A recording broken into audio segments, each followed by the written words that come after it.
ಎಲ್ಲರೊಳಗೊಂದಾದು ಮಂಕುತಿಮ್ಮ. ಎಲ್ಲರೊಳಗೊಂದಾದು ಶ್ರೀ ಡಿವಿಜಿಯವರ ಕವಿವಾಣಿಯೊಂದಿಗೆ ಸಾರ್ವಜನಿಕ ಶಿಕ್ಷಣ ಇಲಾಖೆ ಹೊಸನಗರ ಸರ್ಕಾರಿ ಹಿರಿಯ ಪ್ರಾಥಮಿಕ ಶಾಲೆ ಗುರುವೆ ಸಮಗ್ರ ಶಿಕ್ಷಣ ಯೋಜನೆ 2023 ಹಾಗೂ 24ನೇ ಸಾಲಿನ ಶಾಲಾ ಹಂತದಲ್ಲಿ ಅನುಷ್ಠಾನಗೊಂಡ ಕಾರ್ಯಚಟುವಟಿಕೆಗಳ ಸಾಮಾಜಿಕ ಪರಿಶೋಧನಾ ಗ್ರಾಮ ಸಭೆಯನ್ನು ಇಂದು ನಮ್ಮ ಶಾಲೆಯಲ್ಲಿ ಹಮ್ಮಿಕೊಂಡಿದ್ದೇವೆ. ಈ ಸಭೆಯನ್ನು ಮೊದಲನೆಯದಾಗಿ ನಾಡಗೀತೆಯೊಂದಿಗೆ ಪ್ರಾರಂಭಿಸೋಣ. ಸಭೆಗೆ ಆಗಮಿಸಿರುವ ಸರ್ವರು ಎದ್ದು ನಿಂತು ನಾಡಗೀತೆಯನ್ನು ಮಾಡುವುದರೊಂದಿಗೆ ಕಾರ್ಯಕ್ರಮವನ್ನು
ಸಮಗ್ರ ಶಿಕ್ಷಣ ಯೋಜನೆ 2023 ಹಾಗೂ 24ನೇ ಸಾಲಿನ ಶಾಲಾ ಹಂತದಲ್ಲಿ ಅನುಷ್ಠಾನಗೊಂಡಂತಹ ಕಾರ್ಯಚಟುವಟಿಕೆಗಳ ಸಾಮಾಜಿಕ ಪರಿಶೋಧನೆಯ ಗ್ರಾಮ ಸಭೆಯನ್ನು ಇಂದು ನಮ್ಮ ಶಾಲೆಯಲ್ಲಿ ಹಮ್ಮಿಕೊಂಡಿದ್ದೇವೆ.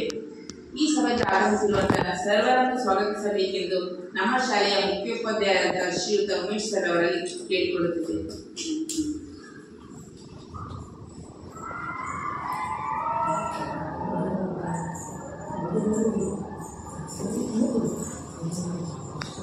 ಎಲ್ಲರಿಗೂ ನಮಸ್ಕಾರ.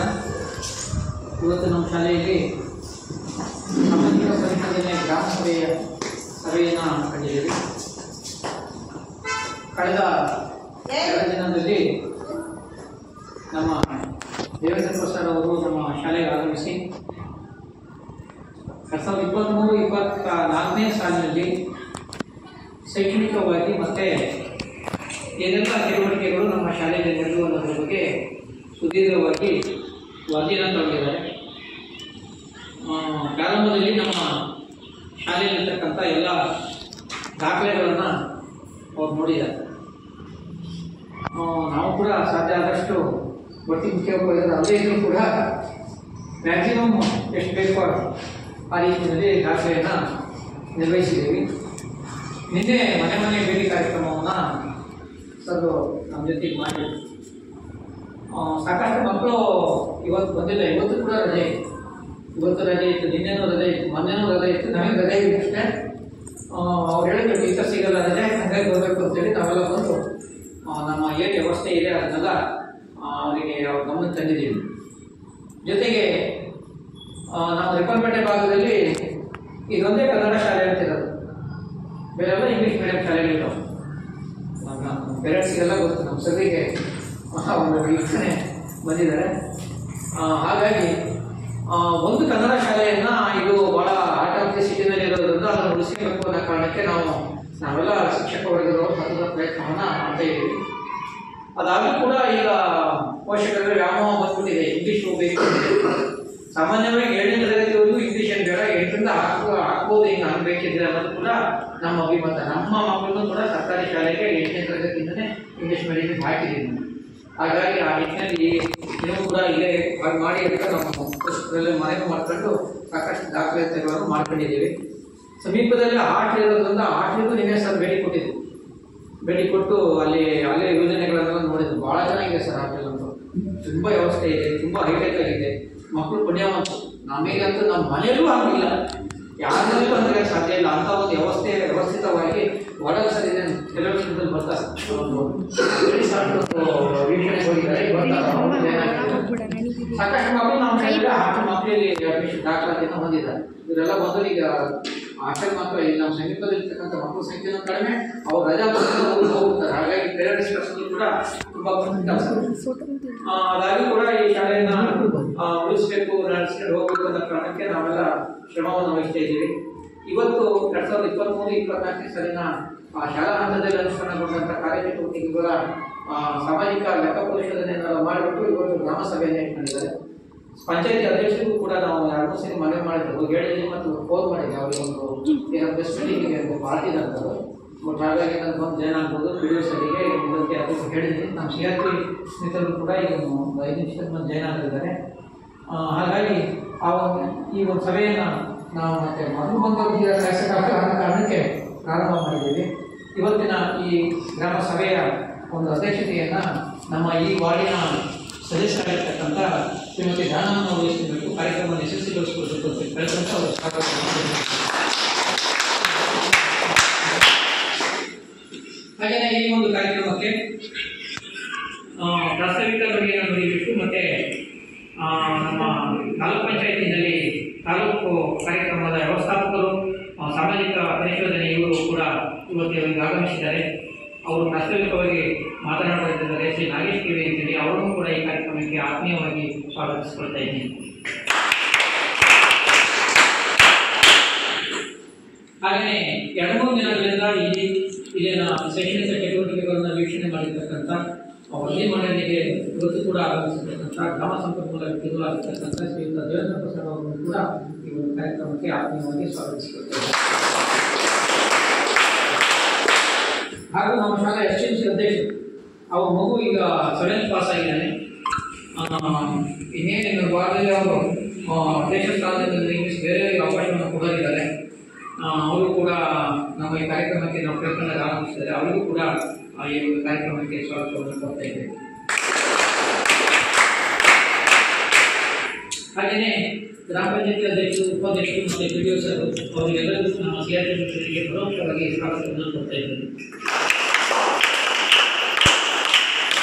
ಈ ಒಂದು ಕಾರ್ಯಕ್ರಮಕ್ಕೆ ಆಗಮಿಸಿರ್ತಕ್ಕಂಥ ನಮ್ಮ SMC ಸದಸ್ಯರಾಗಿರ್ತಕ್ಕಂಥ ಮಂಜುನಾಥ್ ಅವರು ಆಗಮಿಸಿದ್ದಾರೆ. ಅವರಿಗೂ ಕೂಡ ಸ್ವಾಗತವನ್ನು ಕೊಡ್ತಾ ಇದ್ದೇನೆ. ಹಾಗೂ ಆಶಾ ಅವರು ಆಗಮಿಸಿದ್ದಾರೆ. ಅವರಿಗೂ ಕೂಡ ಸ್ವಾಗತವನ್ನು ಕೊಡ್ತಾ ಇದ್ದೇನೆ.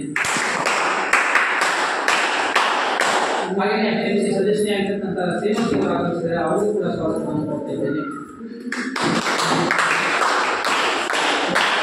ಹಾಗೂ ರೇಖಾ ಅವರು ಆಗಮಿಸಿದ್ದಾರೆ. ಅವರಿಗೂ ಕೂಡ ಸ್ವಾಗತವನ್ನು ಕೊಡ್ತಾ ಇದ್ದೇನೆ. ಹಾಗೆಯೇ ರಾಣಿ ಅವರು ಪೋಷಕರು ಆಗಮಿಸಿದ್ದಾರೆ. ಹಾಗೂ ಇನ್ನೂ ಪೋಷಕರಿಗೆ ಒಂದು ಜನ ಅವರಿಗೂ ಸ್ವಾಗತವನ್ನು ಕೊಡ್ತಾ ನಮ್ಮೆಲ್ಲ ಶಾಲಾ ಹಿರಿಯ ಮತ್ತು ಕಿರಿಯ ವೃತ್ತಿಬಂಧುಗಳಿಗೂ ಕೂಡ ಸ್ವಾಗತವನ್ನು ಕೊಡ್ತಾ ಪುಟಾಣಿ ಮಕ್ಕಳಿಗೂ ಕೂಡ ಸ್ವಾಗತವನ್ನು ಕೊಡ್ತಾ ನಾನು ಸ್ವಾಗತ ಪಟ್ಟಣ ಧನ್ಯವಾದ.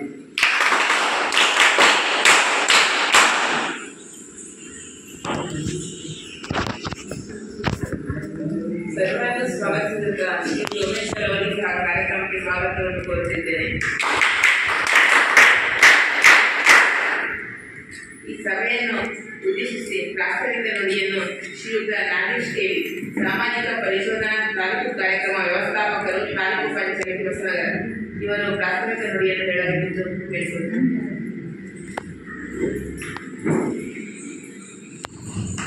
ಎಲ್ಲರಿಗೂ ನಮಸ್ಕಾರ. ಈಗ 2023-24ನೇ ಸಾಲಿನ ಸಮಗ್ರ ಶಿಕ್ಷಣ ಯೋಜನೆಗೆ ಸಂಬಂಧಪಟ್ಟಂತೆ ಸಾಮಾಜಿಕ ಪರಿಶೋಧನಾ ಗ್ರಾಮ ಸಭೆಯನ್ನು ನಾವು ಈಗಿನ ನಡೆಸ್ತಾ ಇರ್ತಕ್ಕಂಥದ್ದು. ಈ ಒಂದು ಸಭೆಯ ಅಧ್ಯಕ್ಷತೆಯನ್ನು ವಹಿಸಿರ್ತಕ್ಕಂಥ ಗ್ರಾಮ ಪಂಚಾಯತಿಯ ಸದಸ್ಯರೇ, SDMCಯ ಅಧ್ಯಕ್ಷರೇ, ಮುಖ್ಯ ಶಿಕ್ಷಕರೇ, ಎಲ್ಲ ಶಿಕ್ಷಕರು ಇರೋದವರೇ ಹಾಗೂ ಎಲ್ಲ ಪೋಷಕರು, SDMCಯ ಎಲ್ಲ ಸದಸ್ಯರೇ ಹಾಗೂ ಮಕ್ಕಳೇ, ಸಾಮಾಜಿಕ ಪರಿಶೋಧನೆ ಅಂತಕ್ಕಂಥದ್ದು ಶಾಲೆಗಳಲ್ಲಿ ಇದು ಹೊಸದಾಗಿ ಕಾಣಿಸ್ತಾ ಇದೆ. ಅಂದರೆ ಇದು ಸುಮಾರು 2011 ಕೂಡ ಗ್ರಾಮ ಪಂಚಾಯತಿಯಲ್ಲಿ ಸಾಮಾಜಿಕ ಪರಿಶೋಧನೆ ಅಂತಕ್ಕಂಥದ್ದು ಚಾಲನೆಯಾಗಿದೆ. ಅಲ್ಲಿ ಕೆಲವೊಂದು ಏನು ಉದ್ಯೋಗ ಖಾತ್ರಿ ಯೋಜನೆ ಇರ್ಬೋದು, 15ನೇ ಹಣಕಾಸು ಇರ್ಬೋದು, ರಾಜ್ಯ ಹಣಕಾಸು ಇರ್ಬೋದು, ಎಲ್ಲ ಯೋಜನೆಗಳ ಕುರಿತಂತೆ ನಾವು ಸಾಮಾಜಿಕ ಪರಿಶೋಧನೆ ನಡೆಸ್ತಾ ಇದ್ದೀವಿ. ಆದರೆ ಶಾಲೆಗಳಲ್ಲಿ ಒಂದು ಈಗ ಪ್ರಾರಂಭ 3 ವರ್ಷ ಆಯಿತು. ಈ ಊಟಕ್ಕೆ ಸಂಬಂಧಪಟ್ಟಂತೆ ನಾವು ಕೆಲವೊಂದು ಶಾಲೆಗಳನ್ನು ಆಯ್ಕೆ ಮಾಡ್ಕೊಂಡ್ಬಿಟ್ಟು ಸಾಮಾಜಿಕ ಪರಿಶೋಧನೆ ನಡೆಸ್ಬಿಟ್ಟು ವರದಿಯನ್ನು ಸಲ್ಲಿಸಿದ್ದೀವಿ. ಹೇಗೆ ಊಟ ಕಾರ್ಯಕ್ರಮ ನಡೀತಾ ಇದೆ ಅನ್ನೋದ್ರ ಬಗ್ಗೆ. ಕಳೆದ ಬಾರಿಯಿಂದ ನಾವು ಈ ಒಂದು ಸಮಗ್ರ ಶಿಕ್ಷಣ ಯೋಜನೆಯನ್ನು ಕೂಡ ಪರಿಶೋಧನೆಗೆ ಒಳಪಡಿಸಬೇಕು ಅಂತಕ್ಕಂಥ ಸರ್ಕಾರದ ಆದೇಶ ಇತ್ತು. ಹಾಗಾಗಿ ಕಳೆದ ಬಾರಿ 20% ಶಾಲೆಗಳನ್ನ ಆಯ್ಕೆ ಮಾಡ್ಕೊಂಡಿದ್ವಿ. ಈ ಬಾರಿ 20% ಶಾಲೆಯನ್ನು ಹಾಕೊಂಡಿರೋದು. ಪಂಚಾಯತಿಗೆ 2 ಶಾಲೆಗಳನ್ನ ಆಯ್ಕೆ ಮಾಡಿಕೊಂಡು ಮಾಡ್ತಾ ಇದ್ದೀವಿ. ತದನಂತರ ಎಲ್ಲ ಸ್ಕೂಲ್ಗಳಿಗೂ ಕೂಡ ಕಡ್ಡಾಯವಾಗಿ ಸಾಮಾಜಿಕ ಪರಿಶೋಧನೆ ಮಾಡಲೇಬೇಕಾಗಿದೆ. ಮುಂದಿನ 5 ವರ್ಷ ನಮಗೆ ಟೈಮ್ ಕೊಟ್ಟಿದ್ದಾರೆ. ಅಷ್ಟರೊಳಗಡೆ ಎಲ್ಲ ಶಾಲೆಗಳು ಕೂಡ ಸಾಮಾಜಿಕ ಪರಿಶೋಧನೆ ಒಳಪಡಿಸ್ತೀವಿ. ಏನು ಈ ಸಾಮಾಜಿಕ ಪರಿಶೋಧನೆ ನಡೆಸ್ತಕ್ಕಂಥ ಪ್ರಮುಖ ಉದ್ದೇಶ ಅಂತಂದರೆ, ಯಾವುದೇ ಒಂದು ಯೋಜನೆ ಸರ್ಕಾರ ಜಾರಿಗೆ ತಂದರೆ ಯಾವ ಉದ್ದೇಶವನ್ನು ಇಟ್ಕೊಂಡು ಸರ್ಕಾರ ಆ ಯೋಜನೆಯನ್ನು ಜಾರಿಗೆ ತಂದಿರುತ್ತೆ, ಅದರ ಉದ್ದೇಶ ಹೇಗೆ ಆ ಒಂದು ಫಲಾನುಭವಿಯ ಹಂತದಲ್ಲಿ ಅದು ತಲುಪ್ತಾ ಇದೆಯಲ್ಲ ಅಂತಕ್ಕಂಥದ್ದನ್ನು ನಾವು ಪರಿಶೀಲನೆ ಮಾಡಬೇಕಾಗಿದೆ. ಪರಿಶೀಲನೆ ಮಾಡಿ ಈ ನಾವು ವಾಸ್ತವಾಂಶವನ್ನು ಸರ್ಕಾರಕ್ಕೆ ನೀಡತಕ್ಕಂಥದ್ದು ಈ ಸಾಮಾಜಿಕ ಪರಿಶೋಧನೆ. ಪಾರದರ್ಶಕರು ಎಲ್ಲವೂ ಕೂಡ ನಡೀಬೇಕು ಅಂತಕ್ಕಂಥದ್ದು ಉದ್ದೇಶ. ಹಾಗಾಗಿ ಈ ಸಮಗ್ರ ಶಿಕ್ಷಣ ಯೋಜನೆಯನ್ನು ಕೂಡ ಸಾಮಾಜಿಕ ಪರಿಶೋಧನೆಗೆ ಒಳಪಡಿಸಿರ್ತಕ್ಕಂಥದ್ದು. ಏನು ಈ ಸಮಗ್ರ ಶಿಕ್ಷಣ ಯೋಜನೆಯ ಪ್ರಮುಖ ಉದ್ದೇಶ ಅಂತಂದರೆ, ಇದನ್ನು ಜಾರಿಗೆ ತಂದಿರತಕ್ಕಂಥ 2018-19ರಲ್ಲಿ ಅದಕ್ಕಿಂತ ಪೂರ್ವದಲ್ಲಿ ಸರ್ವ ಶಿಕ್ಷಣ ಅಭಿಯಾನ ಅಂತಕ್ಕಂಥದ್ದಿತ್ತು, ಹಾಗೆ ಮಾಧ್ಯಮಿಕ ಶಿಕ್ಷಣ ಅಭಿಯಾನ ಅಂತಕ್ಕಂಥದ್ದಿತ್ತು, ಹಾಗೆ ಶಿಕ್ಷಕರ ಶಿಕ್ಷಣ. ಈ 3 ಯೋಜನೆಗಳು ಬೇರೆ ಬೇರೆಯಾಗಿ ಕಾರ್ಯನಿರ್ವಹಿಸ್ತಾ ಇತ್ತು. ಆ ಎಲ್ಲ ಯೋಜನೆಗಳನ್ನು ಒಟ್ಟುಗೂಡಿಸ್ಬಿಟ್ಟು ಈ ಸಮಗ್ರ ಶಿಕ್ಷಣ ಯೋಜನೆ ಅಂತಕ್ಕಂಥದ್ದು ಜಾರಿಗೆ ತಂದರು. ಉದ್ದೇಶ ಇಷ್ಟೇ, ಈ ಒಂದು ಶಾಲಾ ವ್ಯಾಪ್ತಿಯಲ್ಲಿ ಯಾವುದೇ ಮಗು ಕಲಿಕೆಯಿಂದ ಹೊರಬೀಳಬಾರ್ದು. ಯಾವುದೇ ಮಗು ಕಲಿಕೆಯಿಂದ ಹೊರಬೀಳದಿದ್ರೆ ನಾವು ಮಗುವನ್ನ ಆ ಶಾಲೆಗೆ ಕರ್ತಾ ಇರಬೇಕು ಅಂತಕ್ಕಂಥದ್ದು. ಹಾಗೆ 1ನೇ ತರಗತಿಯಿಂದ 12ನೇ ತರಗತಿವರೆಗೂ ಕೂಡ ಉಚಿತ ಕಡ್ಡಾಯ ಶಿಕ್ಷಣವನ್ನು ಒದಗಿಸಬೇಕು ಅಂತಕ್ಕಂಥದ್ದು. ಹಾಗೆ ಯಾವುದೇ ಜಾತಿ ಅಥವಾ ಲಿಂಗ ಈ ಥರದ ತಾರತಮ್ಯಗಳಿಂದ ಎಲ್ಲ ಸಮಾನವಾಗಿ ಶಿಕ್ಷಣವನ್ನು ಒದಗಿಸಬೇಕು ಅಂತಕ್ಕಂಥದ್ದು. ಹಾಗೆ ಇನ್ನೇನಾದರೂ ಈ ಶಾಲಾ ವ್ಯಾಪ್ತಿಯಲ್ಲಿ ವಿಶೇಷ ಚೇತನ ಮಕ್ಕಳು ಯಾರಾದರೂ ಇದ್ದರೆ ಅವರಿಗೂ ಕೂಡ ಶಿಕ್ಷಣವನ್ನು ನೀಡಬೇಕು. ಅವರು ಶಾಲೆಗೆ ಬರುವ ಹಂತದಲ್ಲಿ ಇದ್ದರೆ ಅವರಿಗೆ ಶಾಲೆಯಲ್ಲಿ ಶಿಕ್ಷಣವನ್ನು ನೀಡ್ತಕ್ಕಂಥದ್ದು. ಒಂದು ವೇಳೆ ಅವರಿಗೆ ಬರಲಿಕ್ಕೆ ಸಾಧ್ಯ ಆಗದಿದ್ದರೆ ಅವರಿಗೆ ಗೃಹಾಂತ ಶಿಕ್ಷಣವನ್ನು ಒದಗಿಸಬೇಕು ಅಂತಕ್ಕಂಥದ್ದು. ಹಾಗೆ ಶಿಕ್ಷಕರಿಗೂ ಕೂಡ ಕಾಲಕಾಲಕ್ಕೆ ತರಬೇತಿಯನ್ನು ಆಯೋಜಿಸುವ ಮುಖಾಂತರ ಅವರ ಕಾರ್ಯಕ್ಷಮತೆಯನ್ನು ಕೂಡ ಹೆಚ್ಚಿಗೆ ಮಾಡ್ತಕ್ಕಂಥದ್ದು ಈ ಒಂದು ಯೋಜನೆ ಪ್ರಮುಖ ಉದ್ದೇಶ. ಹಾಗೆ ಗುಣಮಟ್ಟದ ಶಿಕ್ಷಣವನ್ನು ಒದಗಿಸ್ತಕ್ಕಂಥದ್ದು. ಒಟ್ಟಾರೆ 2030ರವರೆಗೆ ಏನು ಸರ್ಕಾರಿ ಶಾಲೆಗಳಿದೆ ಅಲ್ಲಿ ಅದರಲ್ಲಿ ಬದಲಾವಣೆಯನ್ನು ತರಬೇಕು, ಗುಣಮಟ್ಟದ ಶಿಕ್ಷಣವನ್ನು ಒದಗಿಸಬೇಕು ಅಂತಕ್ಕಂಥ ದೃಷ್ಟಿಯಲ್ಲಿ ಈ ಒಂದು ಯೋಜನೆಯನ್ನು ಜಾರಿಗೆ ತಂದಿರ್ತಕ್ಕಂಥದ್ದು. ಈ ಯೋಜನೆಯಲ್ಲಿ ಏನು ಮಕ್ಕಳಿಗೆ ಉಚಿತವಾಗಿ ಪಠ್ಯಪುಸ್ತಕ ಇರ್ಬೋದು, ಸಮವಸ್ತ್ರ ಇರ್ಬೋದು, ಶೂ ಮತ್ತು ಶಾಕ್ಷರ ನೀಡ್ತಕ್ಕಂಥದ್ದು ಇರ್ಬೋದು, ಇವೆಲ್ಲವೂ ಹೇಗೆ ತಲುಪಿದೆ ಅಂತಕ್ಕಂಥದ್ದನ್ನು ನಾವು ಈ ಸಾಮಾಜಿಕ ಪರಿಶೋಧನೆ ಗಮನಿಸಬೇಕಾಗಿದೆ. ಹಾಗೆ SDMCಯ ಕಾರ್ಯನಿರ್ವಹಣೆ ಹೇಗಿದೆ ಮತ್ತು ಶಾಲೆ ವಾತಾವರಣಕ್ಕೆ ಸಂಬಂಧಪಟ್ಟಂತೆ ಇಲ್ಲಿನ ಶೌಚಾಲಯ ವ್ಯವಸ್ಥೆ ಇರ್ಬೋದು ಅಥವಾ ಕೊಠಡಿಗಳ ವ್ಯವಸ್ಥೆ ಇರ್ಬೋದು, ಈ ಎಲ್ಲ ವ್ಯವಸ್ಥೆಗಳು ಹೇಗಿದೆ ಅಂತಕ್ಕಂಥದ್ದು. ಹಾಗೆ ಮತ್ತು ಶಿಕ್ಷಕರ ಕಾರ್ಯನಿರ್ವಹಣೆ ಬಗ್ಗೆ ಅದನ್ನು ಕೂಡ ಪರಿಶೀಲನೆ ಒಳಪಡಿಸಬೇಕಾಗುತ್ತೆ. ಹಾಗಾಗಿ ನಮಗೆ ಒಂದು ಸರ್ಕಾರದ 134 ಅಂಶಗಳನ್ನು ವರದಿಯನ್ನು ಕೇಳಿರ್ತಕ್ಕಂಥದ್ದು ಸರ್ಕಾರ. ಅದರಲ್ಲಿ ಏನೇನು ಅಂಶಗಳು ಇರಬೇಕು ಅಂತಕ್ಕಂಥದ್ದನ್ನು ಹೇಳಿದೆ. ಎಷ್ಟು ಶಾಲೆಯಲ್ಲಿ ಇದೆ, ಇನ್ನೂ ಎಷ್ಟು ಕೊರತೆ ಇದೆ ಅಂತಕ್ಕಂಥದ್ದನ್ನು ನಾವು ಆ ವರದಿಯಲ್ಲಿ ಸೇರಿಸಬೇಕು. ಹಾಗಾಗಿ ಆ ಎಲ್ಲ ಅಂಶಗಳ ಕುರಿತಂತೆ ನಾವು ಪರಿಶೀಲನೆಯನ್ನು ಮಾಡಿರ್ತಕ್ಕಂಥದ್ದು. ಈ ಸಾಮಾಜಿಕ ಪರಿಶೋಧನೆ ಆಗಿರೋದ್ರಿಂದ ಇದು ಸಮಾಜದ ಮಧ್ಯದಲ್ಲಿ ನಡೀಬೇಕು. ಹಾಗಾಗಿ ನಾವು ಏನೇ ವರದಿಯನ್ನು ಮಾಡಿದ್ರು ಕೂಡ ಅದು ನೇರವಾಗಿ ಸರ್ಕಾರಕ್ಕೆ ಕೊಡ್ತಕ್ಕಂಥದ್ದು. ಏನು ಗ್ರಾಮ ಸಭೆಯನ್ನು ಕರಿತೀವಿ, ಗ್ರಾಮ ಪಂಚಾಯತಿ ಅಂದರೆ ಶಾಲೆಯಲ್ಲಿ ಶಾಲೆ ಸಭೆಯನ್ನು ಕರಿತೀವಿ, ಎಲ್ಲರನ್ನ ಕರಿತೀವಿ. ಇಲ್ಲಿ ಬಂದಿರ್ತಕ್ಕಂಥ ಸಂಖ್ಯೆ ಕಡಿಮೆ ಹೆಚ್ಚಿಗೆ. ಇದು ಸಾಮಾಜಿಕ ಪರಿಶೋಧನೆಗೆ ಎಲ್ಲ ಪೋಷಕರು ಭಾಗವಹಿಸಬೇಕು. ಅವಾಗ ಸರ್ಕಾರಕ್ಕೆ ವರದಿ ಹೋಗುತ್ತೆ. ಇಲ್ಲಿನ ಅಭಿಪ್ರಾಯಗಳು ಕೂಡ ಅಲ್ಲಿ ಸರ್ಕಾರಕ್ಕೆ ಹೋಗುತ್ತೆ. ಹಾಗಾಗಿ ಅದು ನೇರವಾಗಿ ಹೋಗುತ್ತೆ. ನಾವು ಜಿಲ್ಲಾ ಪಂಚಾಯತಿ, ತಾಲೂಕು ಪಂಚಾಯತಿ, ರಾಜ್ಯ ಮಟ್ಟಕ್ಕೆ ನೇರವಾಗಿ ಕಳಿಸ್ತಕ್ಕಂಥ ವ್ಯವಸ್ಥೆ ಇದೆ ಸಾಮಾಜಿಕ ಪರಿಶೋಧನೆ ವರದಿ. ಹಾಗಾಗಿ ಎಲ್ಲರೂ ಕೂಡ ಹೆಚ್ಚಿನ ಸಂಖ್ಯೆಯಲ್ಲಿ ಭಾಗವಹಿಸಬೇಕು. ಮತ್ತು ಈ ಸಾಮಾಜಿಕ ಪರಿಶೋಧನೆ ಬಗ್ಗೆ ಎಲ್ಲರೂ ಜನರಿಗೆ ಒದಗಿರ್ಬೇಕಂತ. ಈಗ ಏನು ಬೇರೆ ಬೇರೆ ಯೋಜನೆಗಳು ಸರ್ಕಾರದಿಂದ ಬರ್ತಾ ಇದೆ, ಎಲ್ಲ ಯೋಜನೆಗಳು ಕೂಡ ಸಾಮಾಜಿಕ ಪರಿಶೋಧನೆ ಕಡ್ಡಾಯ ಅಂತ ಹೇಳಿ ಅನುದಾನವನ್ನು ಬಿಡುಗಡೆ ಮಾಡ್ತಕ್ಕಂಥ ಸಂದರ್ಭದಲ್ಲಿ ಸರ್ಕಾರ ಹೇಳಿ ಕೊಡ್ತಾ ಇದೆ. ಹಾಗಾಗಿ ಸುಮಾರಷ್ಟು ಯೋಜನೆಗಳು ಈ ಸಾಮಾಜಿಕ ಪರಿಶೋಧನೆಗೆ ಬರ್ತಾ ಇದೆ. ಅಲ್ಲಿ ಕೂಡ ಆ ಯೋಜನೆಗಳ ಸದುಪಯೋಗವನ್ನು ಪಡ್ಕೋಬೇಕು ಅಂದರೆ ಇಂಥ ಸಾಮಾಜಿಕ ಪರಿಶೋಧನೆಯಲ್ಲಿ ಭಾಗವಹಿಸಬೇಕು ಅಂತಕ್ಕಂಥದ್ದು. ಮತ್ತು ಮುಂದಿನ ದಿನಗಳಲ್ಲಿ ಮಕ್ಕಳಿಗೆ ಕೂಡ ಅದ್ರ ಬಗ್ಗೆ ಅರಿವಿರಲಿ ಅನ್ನೋ ಉದ್ದೇಶಕ್ಕೋಸ್ಕರ ಈ ಸಾಮಾಜಿಕ ಪರಿಶೋಧನೆ ನಡೆಸ್ತಕ್ಕಂಥದ್ದು. ಹಾಗಾಗಿ ಏನೆಲ್ಲ ಅಂಶಗಳು ಕಂಡು ಬಂದಿದೆ ಎಲ್ಲ ಅಂಶಗಳನ್ನ ನಾವು ತಿಳಿಸ್ಬಿಟ್ಟು ತಮ್ಮ ಅಭಿಪ್ರಾಯವನ್ನು ಕೂಡ ಕ್ರೋಢೀಕರಿಸಿ ವರದಿಯನ್ನು ಸಲ್ಲಿಸ್ತೀವಿ ಅಂತ ಹೇಳ್ತಾ ಪ್ರಾಸ್ತಾವಿಕವಾಗಿ ಮಾತಾಡಲಿಕ್ಕೆ ಅವಕಾಶ ತಮ್ಮೆಲ್ಲರಿಗೂ ಒಂದು ಸಮಾಧಾನ.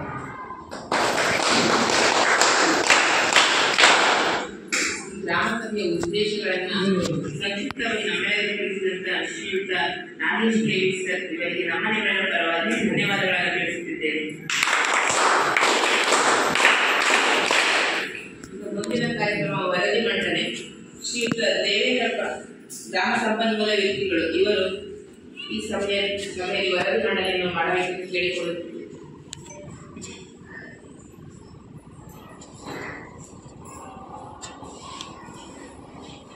ಎಲ್ಲರಿಗೂ ನಮಸ್ಕಾರ. ಸಮಗ್ರ ಶಿಕ್ಷಣ ಯೋಜನೆ ಎಲ್ಲ ಶಾಲಾ ಹಂತಗಳಿಗೆ ಒಂದು ಮಹತ್ವಾಕಾಂಕ್ಷಿ ಯೋಜನೆ. ಎಲ್ಲ ಸರ್ಕಾರಿ ಶಾಲೆಗಳಲ್ಲಿ ಸಮಗ್ರ ಶಿಕ್ಷಣ ಯೋಜನೆ 2018-19ರಿಂದ ಈಚೆಗೆ ಜಾರಿಗೆ ಬಂದಿರತಕ್ಕಂಥದ್ದು. ಸಮಗ್ರ ಶಿಕ್ಷಣ ಅಂದರೆ ಏನಾಗುತ್ತೆ? ಸಮಗ್ರ ಶಿಕ್ಷಣ ಮಗುವಿನ ತರಗತಿಗಳಲ್ಲಿ ಪಾಠ ಪ್ರವಚನಗಳೇ ಶಿಕ್ಷಣ ಅಲ್ಲ. ಪಾಠ ಪ್ರವಚನಗಳ ಜೊತೆಗೆ ಪಠ್ಯೇತರ ಚಟುವಟಿಕೆಗಳಿರ್ಬೋದು, ಪ್ರತಿಭಾಷೆ ಚಟುವಟಿಕೆಗಳಿರ್ಬೋದು, ವೃತ್ತಿಕೌಶಲ್ಯಕ್ಕೆ ಸಂಬಂಧಪಟ್ಟಿರ್ತಕ್ಕಂಥ ಚಟುವಟಿಕೆಗಳಿರ್ಬೋದು, ವಿಜ್ಞಾನ ಮತ್ತು ತಂತ್ರಜ್ಞಾನ ವಿಷಯಗಳ ಕಲಿಕೆ ಜೊತೆಗೆ ವೈಜ್ಞಾನಿಕ ಮನೋಭಾವನೆ ಮೂಡಿಸ್ತಕ್ಕಂಥ ಕಲಿಕೆಗಳಿರ್ಬೋದು. ಇತ್ತೀಚಿನ ಡಿಜಿಟಲ್ ಮಾಧ್ಯಮಗಳ ಮೂಲಕ ಅನೇಕ ರೀತಿಯಾಗಿರ್ತಕ್ಕಂಥ ತಂತ್ರಾಂಶಗಳನ್ನು ಒಳಗೊಂಡಿರ್ತಕ್ಕಂಥ ಕಲಿಕೆಗಳಿರ್ಬೋದು. ಹೀಗೆ ಉತ್ತಮ ಗುಣಮಟ್ಟದ ಕಲಿಕೆಗಳನ್ನು ಒಳಗೊಂಡಿರ್ತಕ್ಕಂಥ ಎಲ್ಲ ಅಂಶಗಳನ್ನು ಅಳವಡಿಸಿ ಈ ಸಮಗ್ರ ಶಿಕ್ಷಣ ಯೋಜನೆಯನ್ನು ಶಾಲಾಭಿವೃದ್ಧಿ 2018ರಿಂದ ಜಾರಿಗೆ ತಂದಿದೆ. ಅದು ಯಾವುದೇ ರೀತಿ ಅನುಷ್ಠಾನದಲ್ಲಿ ಆಗಿದೆ ಶಾಲಾ ಹಂತದಲ್ಲಿ ಅಂತಕ್ಕಂಥದ್ದು ನೈಜವಾಗಿರ್ತಕ್ಕಂಥ ವರದಿಯನ್ನು ಸರ್ಕಾರಕ್ಕೆ ನೀಡಿದೆ. ಎಲ್ಲ ಶಾಲೆಗಳಲ್ಲಿ ಈ ಯೋಜನೆ ಯಾವ ರೀತಿ ಅನುಷ್ಠಾನದಲ್ಲಿ ಆಗಿದೆ ಅಂತಕ್ಕಂಥದ್ದನ್ನು ಸರ್ಕಾರ ನೇರವಾಗಿ ಎಲ್ಲ ಶಾಲೆಗಳನ್ನು ನೋಡಬೇಕಾಗಿಲ್ಲ. ಆಮೇಲೆ ಶಿಕ್ಷಣ ವ್ಯವಸ್ಥೆಯಲ್ಲಿ ಮೇಲ್ಮಟ್ಟದಲ್ಲಿ ಶಿಕ್ಷಣದ ಎಲ್ಲ ನಿಯಮಗಳನ್ನು ರೂಪುರೇಷೆಗಳನ್ನು ತಯಾರು ಮಾಡತಕ್ಕಂಥ ಶಿಕ್ಷಣ ತಜ್ಞರನ್ನು ಎಲ್ಲ ಶಾಲೆಗಳನ್ನು ನೋಡಲಿಕ್ಕಾಗುತ್ತೆ. ಹೇಗೆ ಈ ಯೋಜನೆ ಇಲ್ಲಿ ಮಕ್ಕಳ ಗುಣಮಟ್ಟದ ಶಿಕ್ಷಣಕ್ಕೆ ಹೇಗೆ ಕಾರ್ಯನಿರ್ವಹಿಸ್ತಾ ಇದೆ ಅಂತಕ್ಕಂಥದ್ದು. ಹಾಗಾಗಿ ಸರ್ಕಾರ ಈ ಸಾಮಾಜಿಕ ಪರಿಶೋಧನೆ ಅಂತಕ್ಕಂಥ ಪ್ರಕ್ರಿಯೆಯನ್ನು ಜಾರಿಗೆ ತಂದು ಅದರ ಮೂಲಕ ಪರಿಶೋಧನೆ ನಡೆಸಿ ಅದೇ ಇರ್ತಕ್ಕಂಥ ಎಲ್ಲ ನೈಜ ಅಂಶಗಳನ್ನು ವರದಿ ಮೂಲಕ ತರಿಸಿಕೊಂಡು ಮುಂದೆ ಏನೇನು ಗುಣಮಟ್ಟದ ಶಿಕ್ಷಣ ಕೊಡಲಿಕ್ಕೆ ಬದಲಾವಣೆಗಳನ್ನು ಮಾಡಬೇಕು, ಮಾರ್ಪಾಡುಗಳನ್ನು ಮಾಡಬೇಕು, ವೈಜ್ಞಾನಿಕವಾಗಿರ್ತಕ್ಕಂಥ ವಿಷಯಗಳನ್ನು ಕಲಿಕೆಗಳನ್ನು ಮಾಡಬೇಕಂತಕ್ಕಂಥದ್ದನ್ನು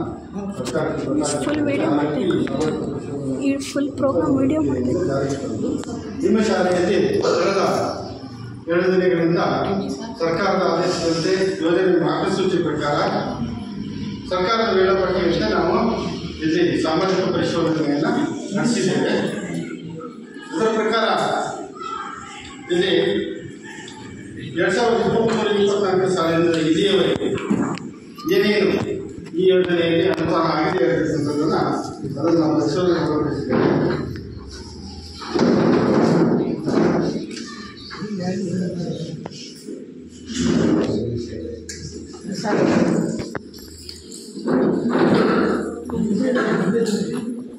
ಕಾರ್ಯಕ್ರಮಕ್ಕೆ ಇದೀಗ ಆಗಮಿಸಿರುವ ನಮ್ಮ ಶ್ರೀಮಂತರಾದ ಶ್ರೀಯುತ ಮಂಜುನಾಥ್ ಸರ್ ಅವರಿಗೆ ನಮ್ಮ ನಿಮ್ಮೆಲ್ಲರ ಪರವಾಗಿ ಸ್ವಾಗತವನ್ನು ಕೋರುತ್ತೇನೆ. ಹಾಗೂ ಕಾರ್ಯಕ್ರಮಕ್ಕೆ ಆಗಮಿಸಿರುವ ಆಡಳಿತ ಶ್ರೀಯುತ ರಾಘವೇಂದ್ರ ಸರ್ ಅವರಿಗೆ ನಾವು ಕಾರ್ಯಕ್ರಮಕ್ಕೆ ಸ್ವಾಗತ ಕೋರುತ್ತೇವೆ.